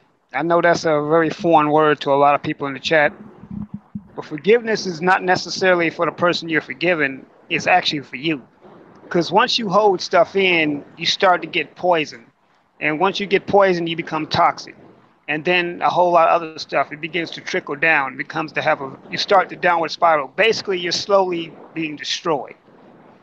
So my word to Angela is, I know it's hard. I really do know it's hard. Trust me, I feel you on that. But by all means, don't forget about it and do what you have to do. But just for the sake of yourself, for your own health, learn to forgive. And I say that I'm not making light of what happened and what was said to you. I'm not making light at all. And that, see, because in this day and age, we got this whole Me Too movement and all this other stuff, which is purposely designed to attack black men. Yeah, I mean, Bill Cosby was the perfect example. He's the poster child for Me Too. We definitely have got to learn to let stuff go and learn to forgive. And I'm speaking to myself also, because And sometimes I can hold grudges too. So I'm not just saying that to people and not talking to myself. I'm talking to myself first. So let's just all learn to do that. All right. Let me go over. Thanks, Aaron. Let's go over to AM1. He's been very quiet. And then I want to take it back over to Man of Tomorrow and then Brother X. So go right ahead, AM1. If you have anything else you want to add or say. Yeah, pretty.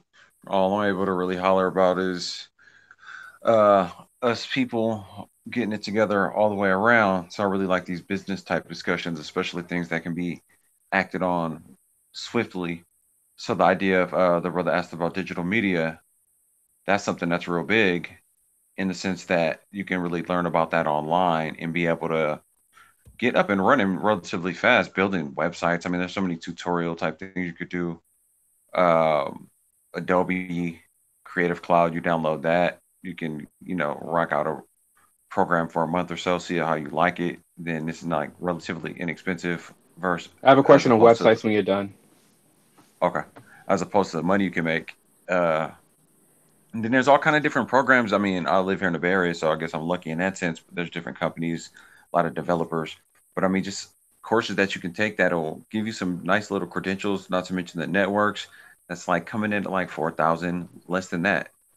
So these are some things I'm about to even pull up into even now, the different skills I've learned as far as graphic design, video editing. It's all self-taught. Just, being in groups of folks that are always about working and just building and just new tactics, new techniques.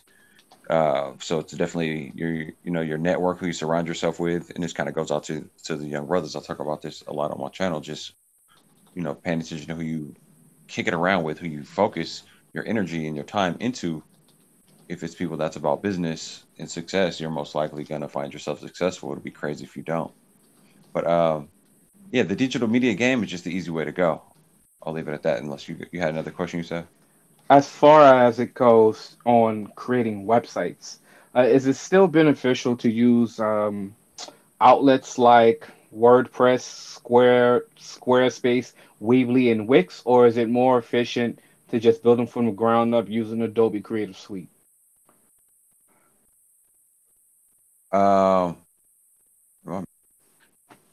Yeah, well, if you're going to try to build it from the ground up, like Dreamweaver, or just really get into the Dreamweaver is still relevant. Unless they maybe they changed the name of it, but they have a program for sure where you could just build it from the ground up. I know that for sure. I haven't really had to touch on it. They had like Adobe Muse, to where you could, to kind of build the site, but from more of a visual standpoint. But to answer your question, I don't see any problem using something like WordPress.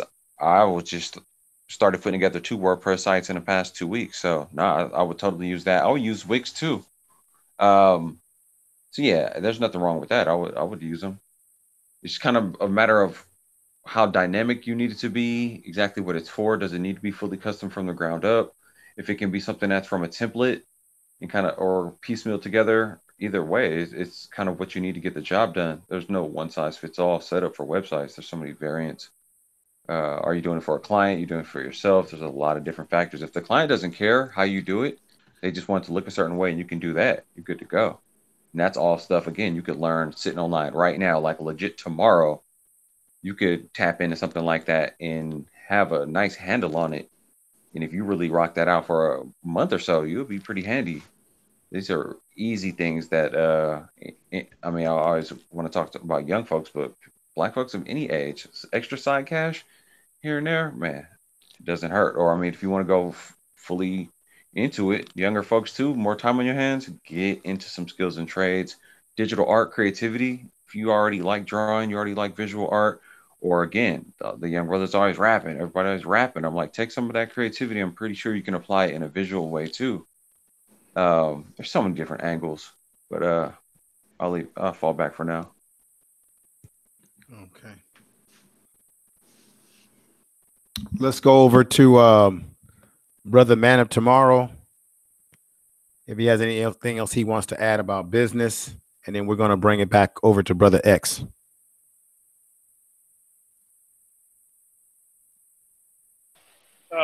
Another thing about people who want to be in business, you have to choose one.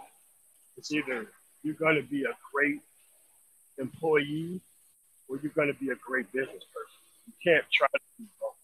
I mean, you can lead your way up to doing both, but you have to understand that this is something that you're not cut out for doing. There's nothing wrong with being an employee. You know? Especially if you're doing a job, especially for a black business, then you're probably going to be there for a while. Who's going to be there? The problem is that black people get within these black spaces most of the time. And they spend 2 weeks there, and all of a sudden they want to run the entire show and go into the possibility of trying to cut their teeth on somebody else's business and livelihood. That's just not the way it works. I mean, just because it looks easy doesn't mean it is. But just because you work there, it doesn't mean that you and the business owner are equal. That's something that, you know, black people run into a lot, and I still run into it myself. As long as I've been here. You get somebody who do that one week, all of a sudden they want to raise, hey, what about me being a supervisor? Like, man, chill out, bro. Like, hey, man, you got to be here for a while. Show that you got a heart for the mission. And, you know, when they don't give us the phone, they turn toxic like instant. You know, trying to call clients and being late and doing all kind of other crazy stuff, man. When they can't get their quote-unquote way. There's nothing wrong with being an employee. I had to be a hell of a good, competent employee before I became a business officer. Because really, it really isn't all that different. You just got a hell of a lot more responsibility. And I get people want the extra money in it. But you got to be able to put it down when people call them. And then, you know, when it comes to your removal, you got to be like, hey, that's it, I got to go somewhere else. Because most times, you know, they be trying to take the whole business. If they try to do it. I had that a couple times too. So it's just that you got to do one and you got to do the other. You have to have the same amount of respect that you would have for any organization that you bring into a black organization. A lot of people think that you come into a black organization and you know all these extra rights. All of a sudden I'm black, so that means I need to put up with it. Nonsense. That's just not the case. It's something to look out for. Good points, my brother. Brother X, you have anything else you want to break down for us? I would just tell the younger brothers to you know where you are. I mean, you know, we're living in an age of technology, of course. So of course there's plenty of technology jobs out there, like Brother AM1 said, you know, graphic design, video, cinematography, videography. I mean, you have to find your niche. And you know, I guess you have to use what's available to you. So I'm going to say something that I know young brothers are not going to like, but I'm going to say it anyway, because the most crucial things to hear are usually the hardest things to hear. While you're running out there spending your money on Jordans, gold teeth, and gold chains, what you need to do is get you a small personal computer and try to start you a business. You need to go out there and buy you graphic cards and graphic programs and invest in yourself, because you're not just investing in stuff. When you start a business, you're also investing in yourself. So all that money that you spending on Jordans and jackets and gold chains and tricking hoes with, you could be taking that money and investing that shit into yourself, my brothers. Okay, you could be taking that money, investing it into yourself, and eventually turning your own self into a business if that's what you want to do. Now, many of us aren't technologically savvy. I understand that too. So I'll go over to the brothers that are in the deep hoods where everybody is getting killed and shot at. You know what? You can make that worth your while too, because I got a brother a job as a crime scene cleanup technician, because that's a $40,000 a year job. You just have to have the stomach for it. All right. Those neighborhoods that you live in where brothers getting shot and killed and all that kind of stuff. Guess what? Somebody has to come and clean that up. That's a crime. That's a crime scene cleanup technician. I actually got a brother a job doing that. And that's a $40,000 a year job. Okay. And the brother that got this job, he was only 25. He's a 25-year-old brother. And he's probably making more than that now because he's been doing it for about a year now. So, I mean, there's a lot of little niches brothers can fill if they want to. If you're a sneaker person, all those sneakers that you bought over the last 5 years, what if you took all those sneakers that you bought, kept them new, and sold them out the trunk of your car? Okay? All those jackets and nonsense that you buy, what if you bought all that stuff and resold it for 50% more than you paid for it? You understand where I'm going with this, young brothers? I mean, there's a lot of niches you could fill if you want to fill them, but you have to be willing to invest in yourselves, not just money, but time. You have to be willing to invest the money and time into yourself, into your dreams, just like you invested money in weed and beer and hoes and nonsense. Think about all the money. I want you young brothers to sit down and calculate your weekly expenses on cigarettes, your weekly expenses on beer, your monthly expenses on sneakers and jackets and nonsense that you're going to not have for more than a year. Calculate that year of expenses and see how much money it is. Now, just imagine taking that money and investing it in something. Just imagine that. Mm-hmm. And I don't mean just investing in stuff that I'm talking about. I'm talking about investing in you. Maybe you need to invest in yourself. Maybe you need to invest in some better clothes so you can go and get a job somewhere. Maybe you need to invest in someone else in their business, become a partner in their business. Maybe you need to take that money and invest in some real estate. Maybe all those cars that you bought over the past 2 years, guess what? What if you took all those cars and put them on a lot and sold them for 50, 60% more than you paid for them? I mean, there's so many different niches that you young brothers can fill. Because one thing we have a problem with in Black society is how we spend our money. Okay, because see, we have so much money invested in nonsense, so much.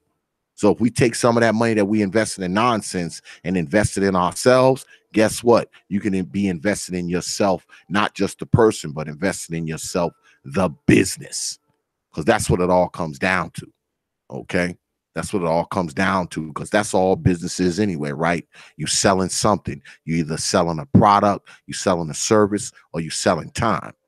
So if you want to start your own business, be prepared to sell a product, a service, or some time.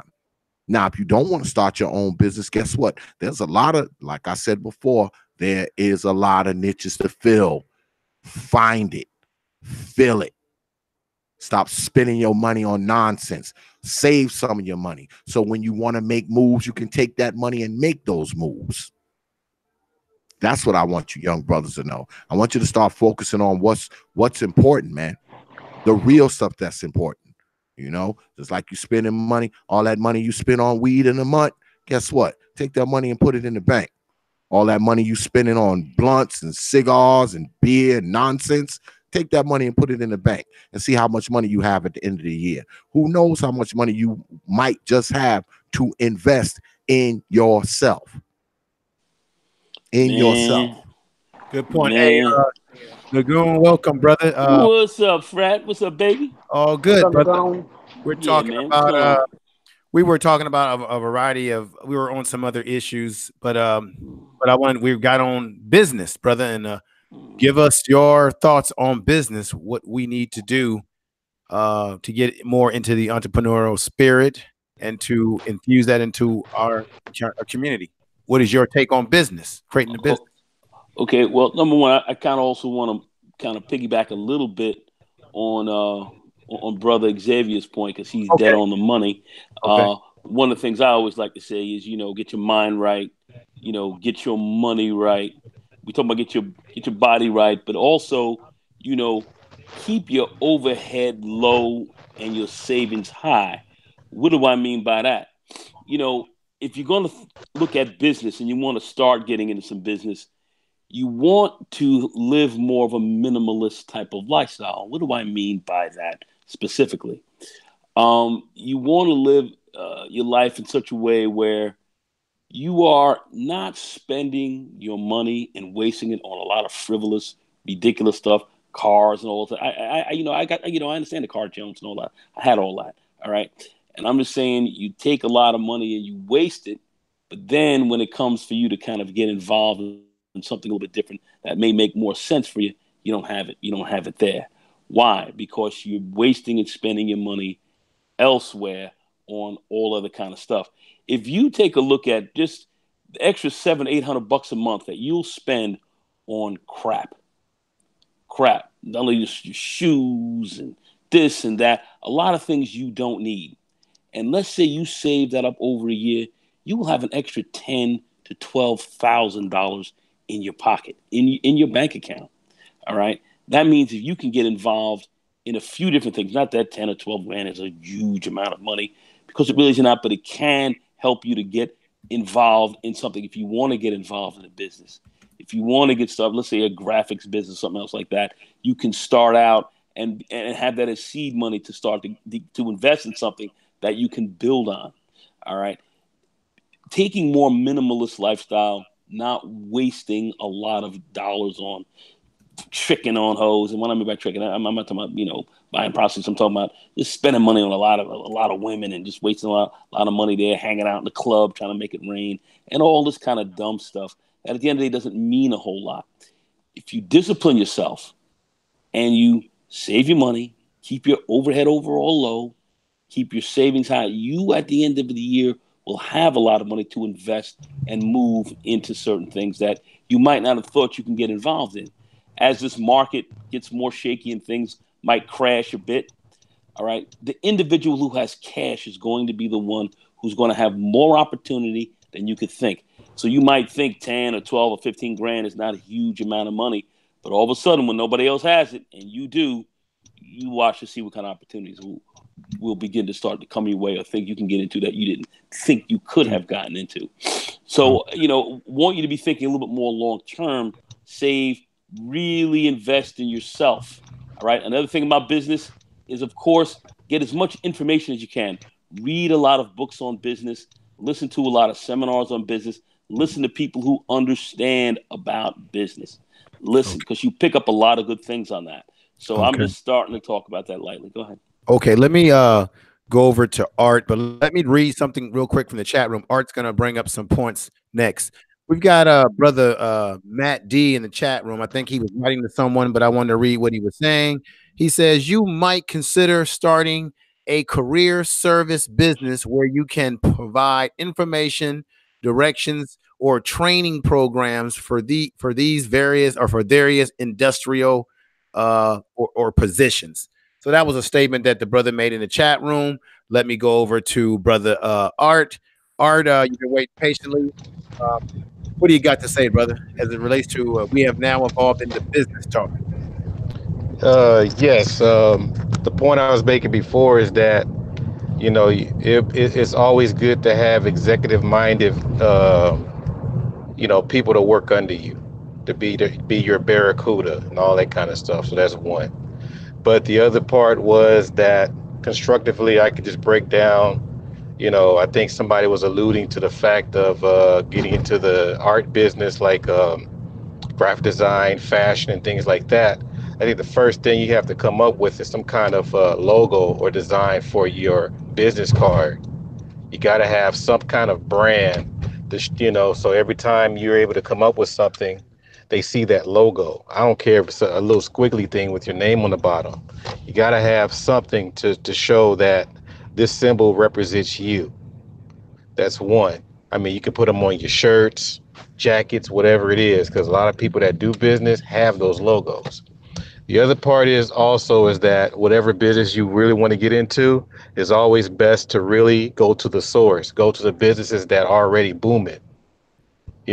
I think a lot of people will really be glad to find out to see that you have interest to do what they do. Okay. The other part too is to expand your options, and by expanding your options, it's always good to get different certificates, degrees, and things like that, because you never know where life will lead you. So you can't just put your how can I say, you can't put all your eggs in one basket. So some people are a little bit afraid or squeamish when it comes to education or some kind of degree. or college, I mean, pretty much college is the new currency, or has always been the currency. So depending on what you choose as a major or what have you, then basically you need to rock that, freak it, flip it, or whatever you have to do to make sure you're the best at what you do. Yeah.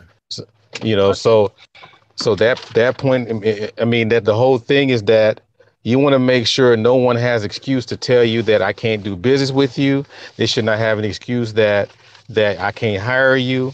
You have you got everything cornered, so they have no choice but to respect you and give you what you deserve. So that is the main thing that we kind of ran away from, but other people from other parts of the world came in and took advantage of this. So we need to get that back, you know, and have all, you know, whatever energy that you do have that, you know, I don't care, rapping or whatever it is, you really need to expand it and put those energies where they belong instead of just wasting it. Okay, that's my own little 2 cents to add on there. Let me say this right here. Let me round it back over to Brother X, if he would like to add anything. Let me just say, piggybacking off what you said, I believe hearing a term that education is the currency of the 21st century. And so education can come in many different ways. There are some brothers who go to college or may not go to college, but there are brothers who go into trade skills. And the fact of the matter is, I know we spend a lot of time sometimes preaching go to college. I went to college, but college is not for everybody. And in some cases, and I know this, college creates a hell of a lot of debt. For there's people who go to college and they go to school and they take broad courses and they get out and they can't find a job. Particularly, they don't end up working in the job that they went to school for. So I think never sleep on the skilled trades, because skilled trades is a direct, specific skill that you're learning that can get you directly into a job. There's folks that spend a lot of time in college and they get out of college, and what they studied was so damn broad, they can't really find a job in some cases. So I think education in general includes everything: college education, vocational, skilled trades, whatever you can. I had there was a good friend of my family. He dropped out of college and decided to go into electrical engineering, and he got himself in the union here in San Francisco area. Worked in an apprenticeship, and he's doing pretty well for himself. But the thing is, he dropped out of college, but he went into something else. He didn't just lay on his ass. So there are lots of opportunities that we can take advantage of, even if you don't necessarily get a college degree, because sometimes a college degree doesn't always guarantee success. It's what you do with the skills that you have. Although there are certain name brand schools that can open up certain doors for you, you know, the Stanfords and the Cal Berkeleys of the world. But it's really about what you do with the education that you have. Anyone else want to? I just want to say this very quickly. You have to also study a little bit something about business.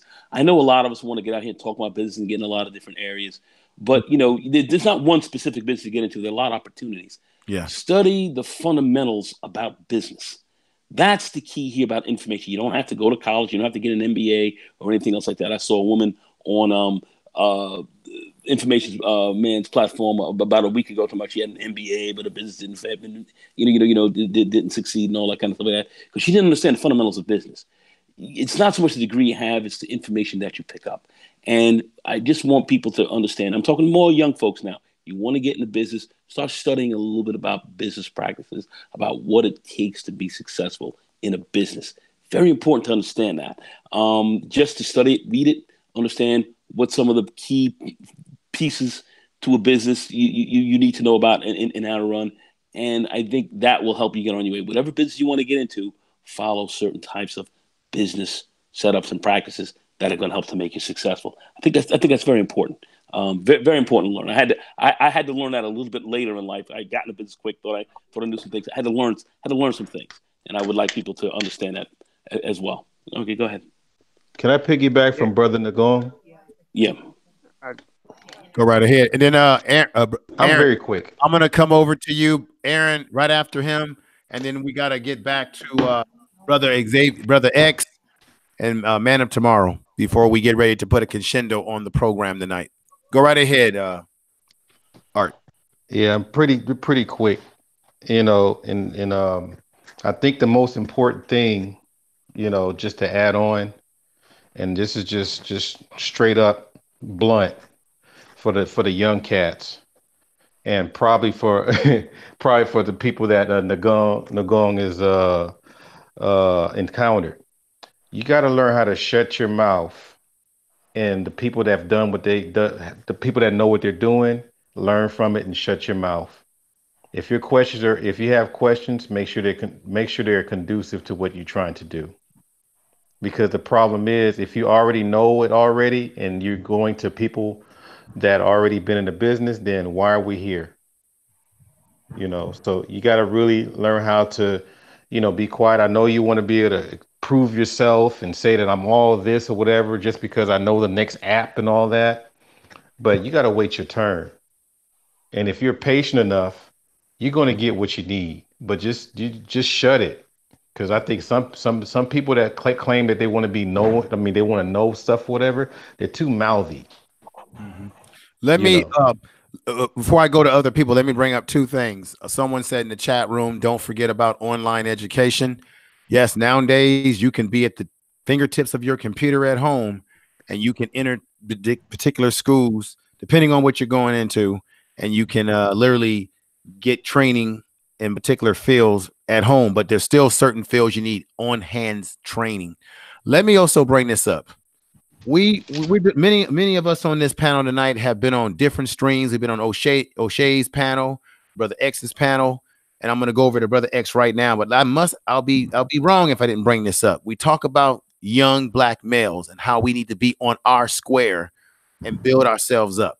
I asked to the brothers here, how do we start introducing and infusing young brothers, especially our young black males, into the idea of entrepreneurship and going into job training that can lead them to having their own business? Because a lot of times, I'm gonna be honest with you, a lot of times we teach our kids to go to school, go to college just to get a good job, right? We say that, you know, go to school, get a good job, you'll retire, you'll get that little gold watch at the end of the rainbow. When we really should be teaching our kids to be entrepreneurs and not just go to school, get an education. Because when you look at white society, they tend to teach their kids to be the owner of the football team, not the goddamn player, to be the captain of industry. And a lot of times, some black communities, you'll hear black people, I just hope my baby gets a scholarship and maybe he'll get to the NBA. So what are your thoughts? And I'm going right to Brother X. Go right ahead. Well, often what I think happens is we're not grooming. See, this is the thing that bothers me. Often we don't groom our children for these things, you know, because we live these delusions of grandeur, you know, that he's going to be a basketball player, football player, rapper, singer, entertainer, astronaut, whatever case may be. We have these delusions of grandeur. And one thing you see when you walk into these Arab stores and these Latino stores, guess what they have in there? They have their children in there. They have their children in there working the cash register, counting change, things of that nature. So these children are being groomed to not just one day work, but one day operate a business. And I think we need to start there. We need to start teaching children young, you know, to be entrepreneurs, to work with their hands, because not everybody's going to go to college. Because let me tell you something. I went to college. I went to a technical college. All right. I went to a technical college for electrical installation, commercial and residential. Guess what? I'm not doing electrical work. I don't have an electrical business. And I sat in college for 2 years learning this shit, but I'm not even doing it. So not everybody is going to go to college. We need to get into those. If you're not getting into like technology, some computer based, we need to be pushing trades, skilled trades, mechanics, welding, construction, electrical. I mean, we need to be pushing those trades, because guess what? Those are decent paying jobs, and those jobs aren't going anywhere. They're not. Not everybody's going to be this big time businessman wearing a three-piece suit. Not everybody's going to be LeBron James. Not everybody's going to be a football player. Not everybody's going to be a freaking entertainer or a boxer or an actor. Some of us are going to have to work these jobs. And let me tell you something, nothing can get you better trained for having your own business than working for that business for a while. That's how I was able to start my business, because I had been doing it for 20 some odd years. So I knew what to do. I knew how to start. I knew what I needed, you know, so nothing will get you better trained for owning your own business than working that business for a while. That's the best training you can get outside of school and technical schools and vocational courses and things of that nature. So I think the greater message is we need to be teaching these young fellas how to plan their lives, not just planning a business. Having a business is just part of that. We need to be teaching them how to plan their lives and get them, start a culture of learning, start a culture of being educated, start a culture of entrepreneurship, start a culture of having your own, building your own foundation and planting a seed that grows into a sapling. That sapling grows into a tree, and now not only can you eat from the fruit of that tree, you may be able to feed others with said fruit. So I think that's what we need to be pushing towards. We need to get out of these delusions that we all gonna be 50 Cent, that we all gonna be LeBron James. We need to get away from that crap. All right, we need to kind of get away. It's good if you got a dream. You want to be a basketball player, you want to be an actor, entertainer, whatever, but you need to have that buffer. You might want to have that technical certificate in your pocket while you're thinking about being LeBron James. You might want to have that vocational degree in your pocket when you're thinking about being Eddie Murphy. You know, I mean, it's all relative, man, and it all matters, because even if you do go to college on a scholarship, even if you are good at ball, guess what? You may not make it pro. It don't matter if you have something to fall back on. And I think a lot of times we don't teach these young men, man, to always have a plan B and C, because those plan A's don't always work out. That's right. Somebody who knows. Yeah. Let me just say this. I'm going to go to Aaron Collins because I was supposed to come to him, but I'm glad. I like what you're saying, brother. You dropping dimes here. Let me just say this. When I was growing up, I was always told you got to have something to fall back on. I had that basketball dream. I thought I was going to the NBA, and too often, and I've said this before in other streams I've been on, I'm not really. I don't know how you brothers feel. I'm not really impressed anymore when I see black kids dancing and singing and doing all that type of stuff, because A, that's always been the avenue that they've given us to excel in, whether it be sports, entertainment. That it doesn't really, I'm more excited about seeing a young brother or sister that's involved in science, engineering, skill trades, things of that nature, things that are really built to help the community as a whole. Dancers and entertainers come a dime a dozen, in my opinion. So I really, when I turn on a TV program and you got the little black kids up there strutting around and dancing and everybody's going, woo, I used to think that was cute at one time. It ain't cute no more to me, because show me something new, damn it. I'm getting sick of the same. I mean, show me something new. We know we can dance and we can do all that kind of stuff. Show me something new, because the kids that are doing science, the kids that are doing mathematics and doing all these other things out here, they're not being promoted in the way we are being promoted when it comes to the dancing and the singing and cracking jokes and all that type of stuff. Let me go over to, I don't know how you brothers feel about what I just said, but that's just how I feel. Brother Aaron Collins, brother, I know you've been waiting. Say your piece. Yeah, I just want to say, this is something I read. I was in Chinatown, downtown LA, years ago. It was a very profound statement. It said, if you don't follow your dreams, someone else will hire you to help get theirs off the ground. I'm paraphrasing it, but that really speaks volumes, because so many times I see so many of us talking about what we want to do, but we're not doing anything to bring it into fruition. And I speak to myself also, because I'm guilty of it. And with things being what they are today, technology wise, there's really no excuses. And I'm speaking from a filmmaking perspective. About 20 years ago, we didn't have the cameras and stuff that we have today, computer-based editing systems. I mean, this is stuff that you used to actually have to go to a production house or a studio to take care of. Now you can do this stuff at home. So excuses are really eliminated right now, and I'm willing to take advantage of all this stuff, and that even goes for businesses. You don't have to necessarily start out with a major franchise or conglomerate. There's small home-based businesses. Me, preferably, I prefer the little mom and pop type businesses and stuff, grassroots stuff that you can sell stuff on the online on the internet, get your own website going, and you're still doing something. It doesn't have to be nothing major. So really, the playing field has really been leveled for where anyone can do it. And I think it was Brother X, they just mentioned it, or someone mentioned how you can do stuff online. That's true. You can. You don't necessarily even have to go to a four-wall bricks and mortar school no more, unless you just certainly choose to. By all means, that option is still there. But you can literally take online courses and stuff. They just have the same amount of longevity and probably even less that an actual 4-year college would. So, I mean, literally, the sky is the limit. I mean, it's a brave new world out here. Information is here. The information superhighway is here. And I've said this before about social media platforms. I actually did a stream about social media etiquette. Social media is not the enemy. It is not evil. People do evil things with it, but it's not evil. These are tools. We use them to communicate. We could also use them to go into business and do the things that we want to do if that's what we choose to do. And once again, I am speaking to myself first and foremost, and I also like to give advice to everyone else too. Okay, let me just say something real quick before I'm going to go to Man of Tomorrow. Let me give some peace and love and shout out to Brother O'Shea Jackson, Dude Jackson.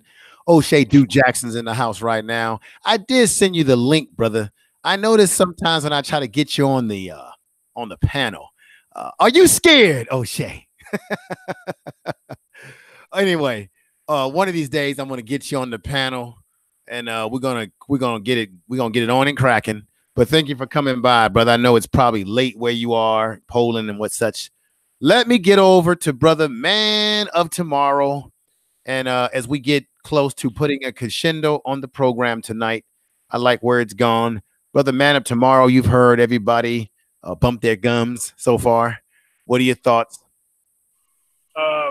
Another thing that people don't understand is internships. Like a lot of nonprofits would be glad to have, free help once or twice a week, no matter what position it is. Most times at their facility, to kind of move you up into whatever field that you want to be in.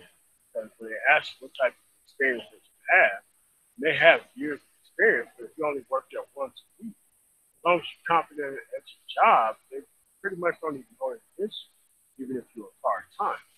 And another problem that these kids are pretty much having is like, okay, I meet a kid, and dude, these kids are thirsty for the actual leadership, because as long as you let them know that there's something in it for them at the end of the rainbow, they're all in it. But most times with these parents, they haven't.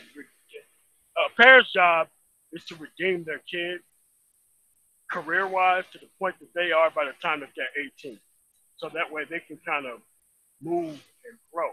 So what happened is you kind of have this stagnation within the pool where the parent is kind of lost, and so the kid is kind of lost right along with it. But rather than both people get redeemed at the same time, you kind of have like the blind leading blind there, and it's just bad. I mean, because I meet way too many kids who are, if I could just give simple advice to them, they all racist. They take that information and they run with it. But it's just like, most times the parents hold these kids back. I don't understand that. Okay. So it's just that I just wish people created kids within environments where they actually they are conducive to actually making something out of these kids, making them to be the most productive person ever. And I more on that, because there's already people coming here from other countries. They're hitting the ground running with an intact family structure and plans on what their kids are going to be doing before the kids even figure it out. So that way they already have something to fall back on by the time they even get to work on their quarter coaching. They're doing primarily what their parents told them. So it's just that, you know, there's a lot that can be done before the kid actually becomes an adult. I hear you, brother. Let me go over. Man of Tomorrow, you have anything else you wanted to say before I go to Brother Lagoon? No, that's it. Good time to do show. Thanks everybody for coming on. Okay, let me go to Brother Lagoon. Brother, you have anything you want to add before we put a crescendo on the program? Yeah, you know, I was going to say, you know, one of the big things of why I think a lot of our black kids do not look to go into business because we're not mentored in that way. Where MOT talks about going into internship programs and so forth, exactly correct. A lot of these kids are taught, especially I grew up in a mostly white area. I'm not going to front. I'm around a lot of Jews and stuff. And what do? They talk business around the kitchen table. That's where they learned a lot of business. They were constantly talking about it. So they're around it all the time. So that is one of the things that we don't have.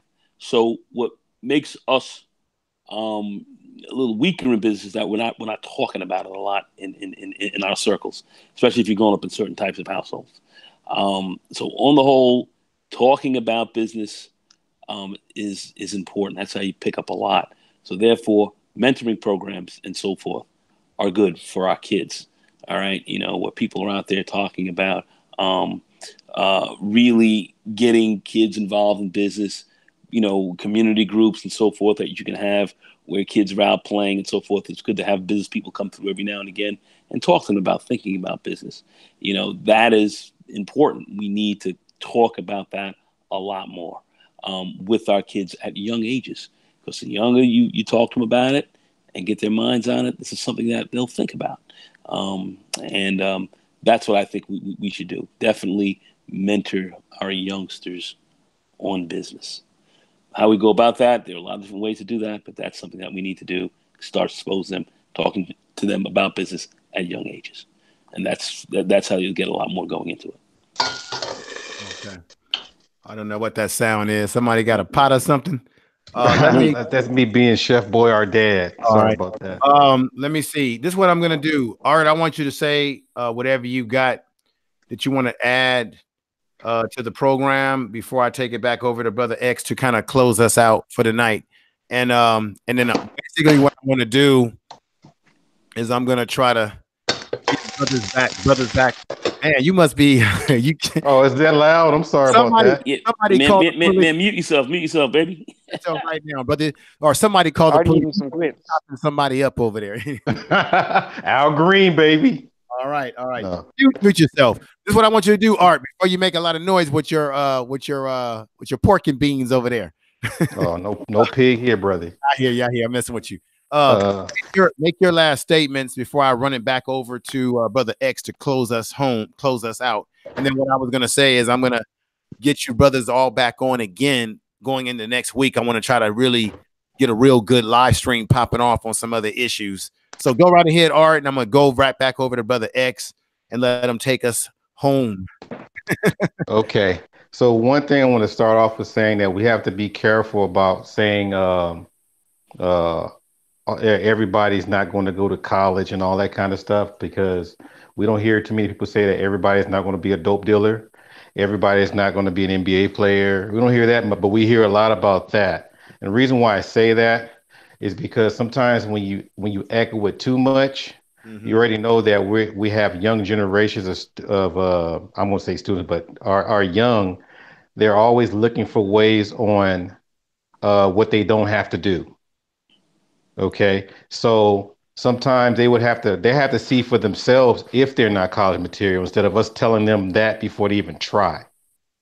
So I think we have to really, I think Brother X was speaking about building a culture of education. I think that's part of it.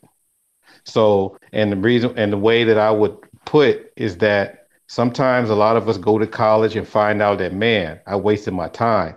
But sometimes you have to look at, you got to be really, really strategic on how you choose your major.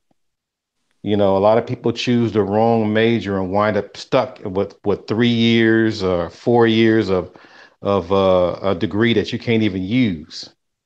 So that's where you have your mentors. I mean, the way that you have mentors to help you to choose a job or choose a career and all that, you got to have mentors to help you choose a major as well. And so the other part that I want to add as well is that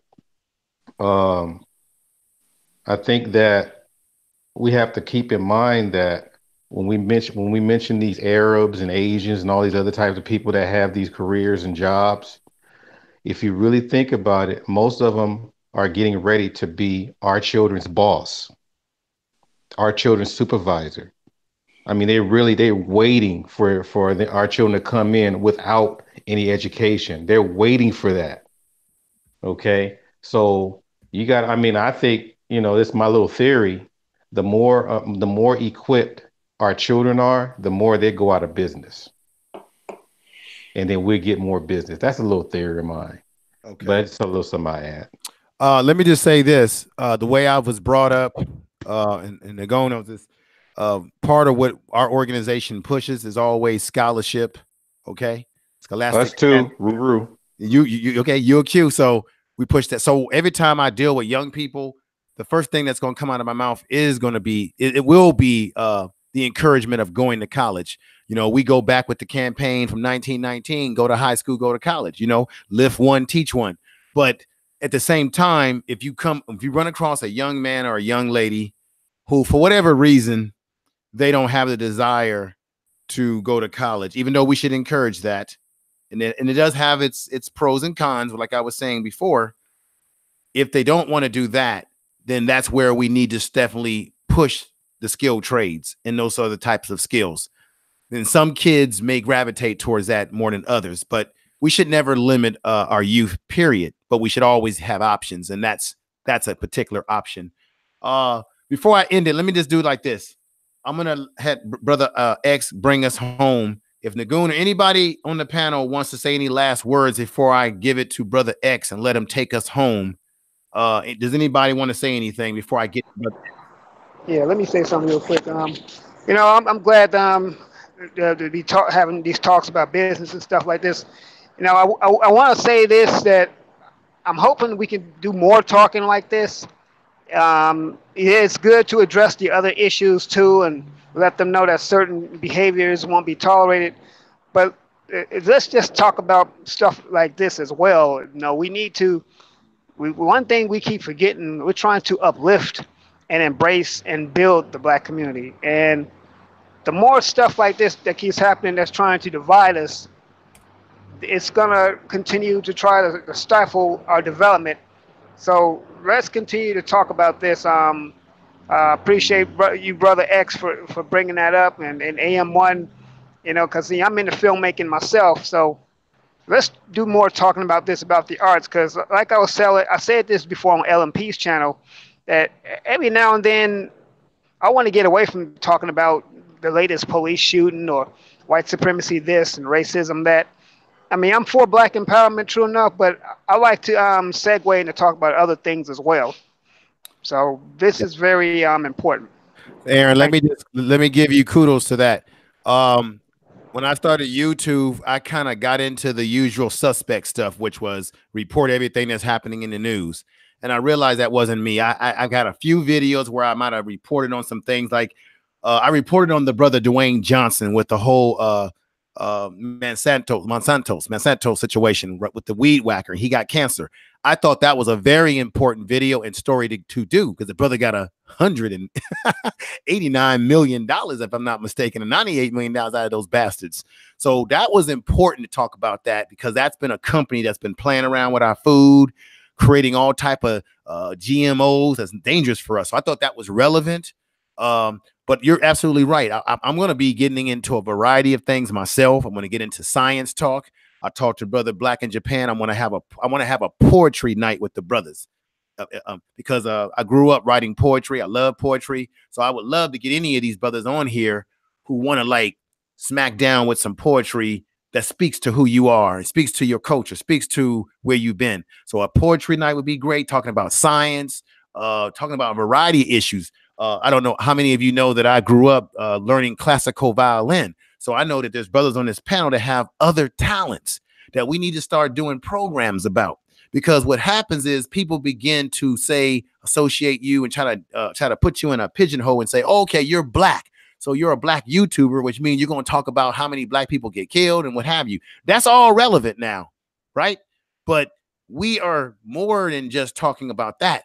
Black people are some of the most creative people. We have so much talents. And why not display those talents on YouTube and display all our vast skills and knowledge, as well as talking about issues that do impact us, but about our talents and our abilities?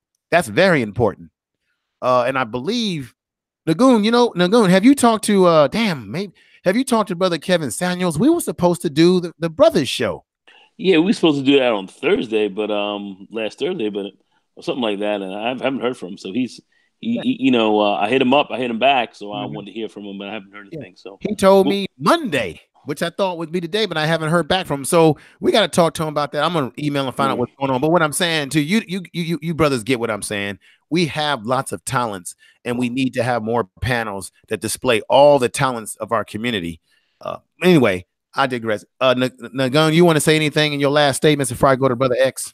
No, I think, this sounds like a really great panel. It seems like I got on a little bit late. I do appreciate you certainly calling me in on this. I had a bunch of other people on, so as people left the left the panel, I said, let me get Nagoon on here. Yeah, man. Well, I think it's really, key that we do talk about business. I am involved with the Black Brain Trust.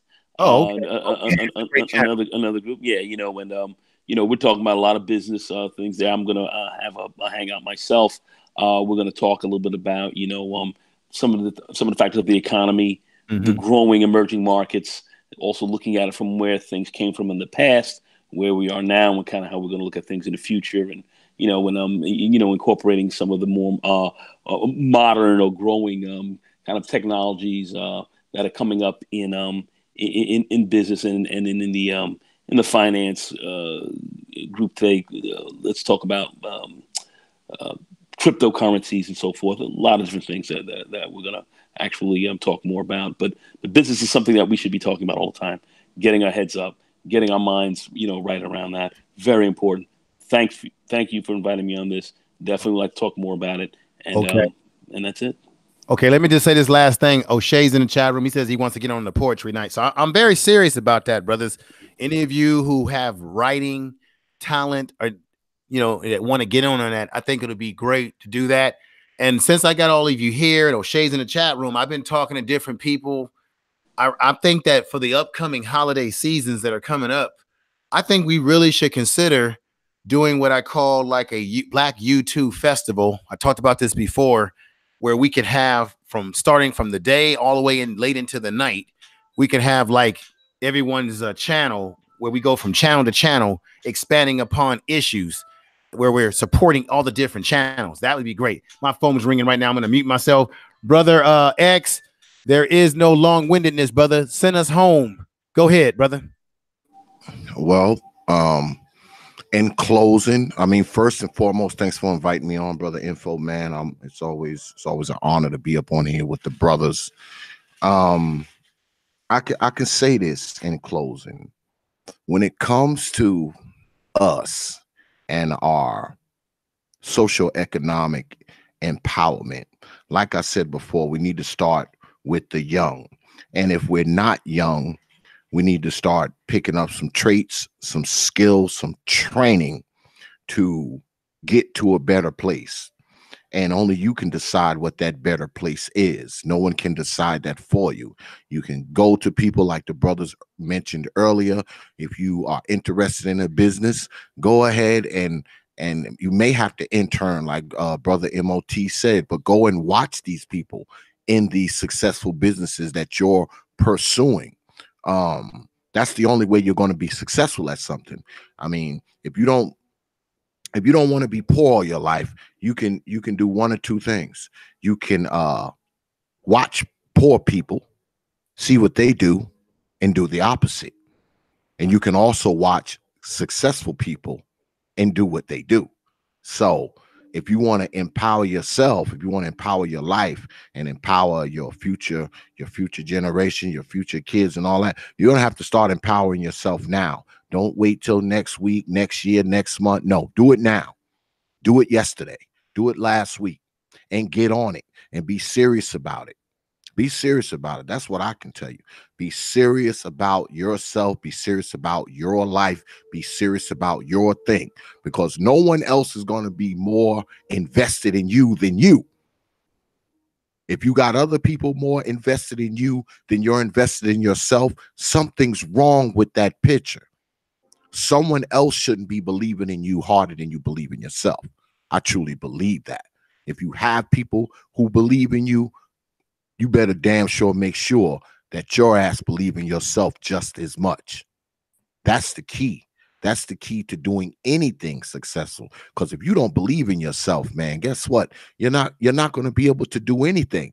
Whether you want to pursue a career, whether you want to pursue a trade, whether you want to get involved with business, whether you want to go to a school, a university, whatever you want to do, if you do not believe in yourself, you're never going to be able to do it. You're not. And that goes for any and everybody who's within the sound of my voice. Believe in yourself and you can make it happen. Even if you don't have anyone else who believes in you, believe in yourself, man. Because at the end of the day, you're going to be left with you. And it's your life. It's not no one else's. I can tell you that. With that, I'm going to say peace. And I'm also going to get a shameless plug in. Okay, as well, if you don't mind, brother Info Man. No, brother, you know I support you. Go ahead and get to Thursday night, DXL. We're gonna turn some narratives on its head, like the brother, the real Aaron said. This week, Thursday on DXL, we actually going to be talking about what's good. The show is going to be titled "What's Good in Black Society."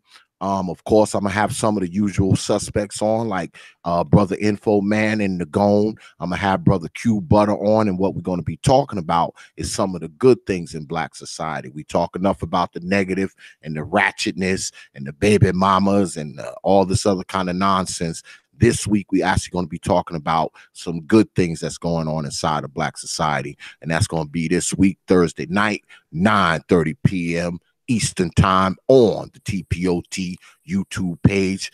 This week, we're going to be talking about what's good. So if you got something you want to bring good to the table, come on down to the TPOT YouTube page this week at 9:30 p.m. Eastern time, because that's what we're going to be talking about. It's going to be one of those shows where we actually put some things on display about what's going good in Black society. So make sure you tune in this week, folks. All right.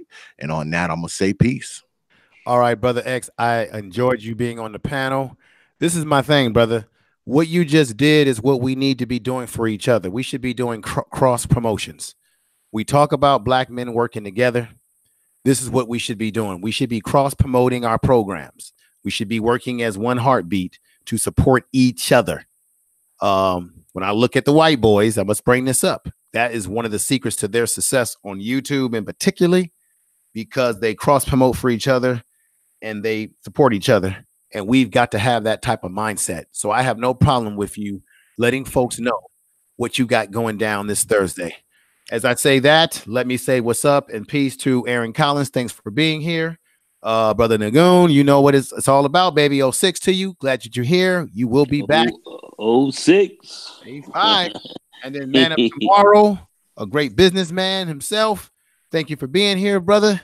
And we got my man Art, who is a professor, a man of music, man of many skills such as cooking, culinary arts, chef style. Thank you for being here. I want to say something real quick. Don't forget, y'all. I don't know if it's like this nationwide, but don't forget to vote. Yeah. Yes, sir. Tomorrow. Yeah, I've already put my stuff in. Let me go ahead and say one other thing. Let me thank brother Life Machine Power for coming over and setting some records straight. Angela, if you're still out there, sister, like I told you, we do not support that type of talk if that in fact is what was being said to you. So let me see who else was on here tonight. AM1 was on here with us. peace and love to that brother in Oakland, California. And to my man Gab Talk Media that was on with us earlier tonight. Thank you for being with us tonight. Underrated Darkness too. Oh yeah. Let me not forget my man Underrated Darkness was on with us as well. Thank you, Aaron. Thank you for coming through as well, brother. And everybody in the chat room, thank you for your support. Everybody who super chatted me, thank you. O'Shea Jackson, brother, thank you. You gotta get your butt on one of my live streams, brother. You've been ducking and diving me, but I'm gonna chase you down. And I believe, where is he at? Is he in Africa right now? Tanzania. That's right. That brother's over there in Tanzania. So I love those Sunday rumbles, man. Love them. And brother Arsenien, if you out there, peace to you. Nyla says peace to you. Everybody out there that's been very good to me. I got to give you love. So with that said, brothers, I'm going to end the platform with a little bit of my usual music. Thank you all for being here. And that is what it is. Peace, folks. Peace out. Peace. MOT. Yeah. Peace, fam. Peace, everybody. Holla everybody. Holla at you. Holla at y'all, man. Yeah, the Qs will be back. Roo-to-roo.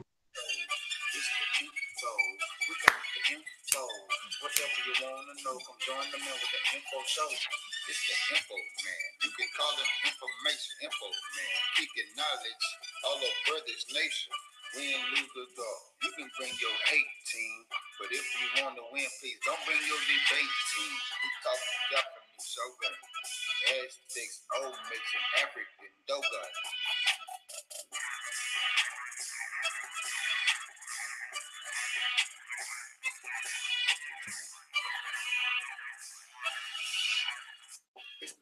Like I always say, black folks got to stop buck dancing, boot licking for the cornbread, everybody. We got to stop doing that too.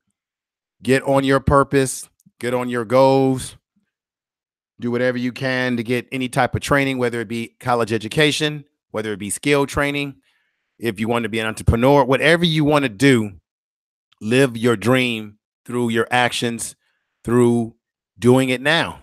Take the steps to do whatever your dreams may take you. Whatever you want to do, you can do it. I had a brother in school who used to always say to me, anything I can believe, I can achieve. Say that to yourself every morning. If anything that I can believe, I can achieve. It starts with a state of mind. Everything that you see in the world today that's been created was in the minds first. It had to be a thought. Thoughts are things. You can manifest the thoughts from your mind into reality, but you have to first believe in yourself. Take the key, open the door, walk through that door, and take a chance on life. You don't want to grow old and say, I wish I would have did this and I wish I would have done that. Take a chance in life and be the best person that you can be the best you can be. And like I said, I try to be a positive brother on here. I want to reach out to people on YouTube, bridge the gaps. I want to connect. I don't want to bring a lot of negativity and be making videos trying to clown people and talk about people like a dog. That's not my style. My style has always been about connecting with people. I'm going to continue to do that, grow as much as possible. And no matter how much I grow in the YouTube stratosphere, I'm not going to change who I am. I'm going to still keep the common touch with the common black man and woman on YouTube, no matter how big or small your channel is. It's about reaching out, teach one, preach one to teach one. The village that builds the child. And you heard these great black men on here giving all these great tips about how you can create business and manifest these things into reality. Now, I need everybody, if possible, make sure you hit the likes. Make sure you share this video in your own social media. I'm going to repeat that. That's how things grow. Make sure that you take this video, and I'm asking this, and share it in your own social media with friends and people that you know who might get something out of this video, who might learn something from this video, because we as black people have to grow. And I'm telling you right now, we as black people on YouTube and those that support us and listen to us in the chat room and listen to us from afar, we are able to do what we do because of you. You give us great support. And without you, we really can't do what we do. But keep this in mind. Everybody should repeat this right now with me.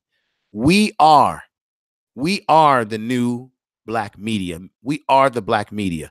What you see on MSNBC, CBS, NBC, all of this, Alphabet, Fox News, is Alphabet media.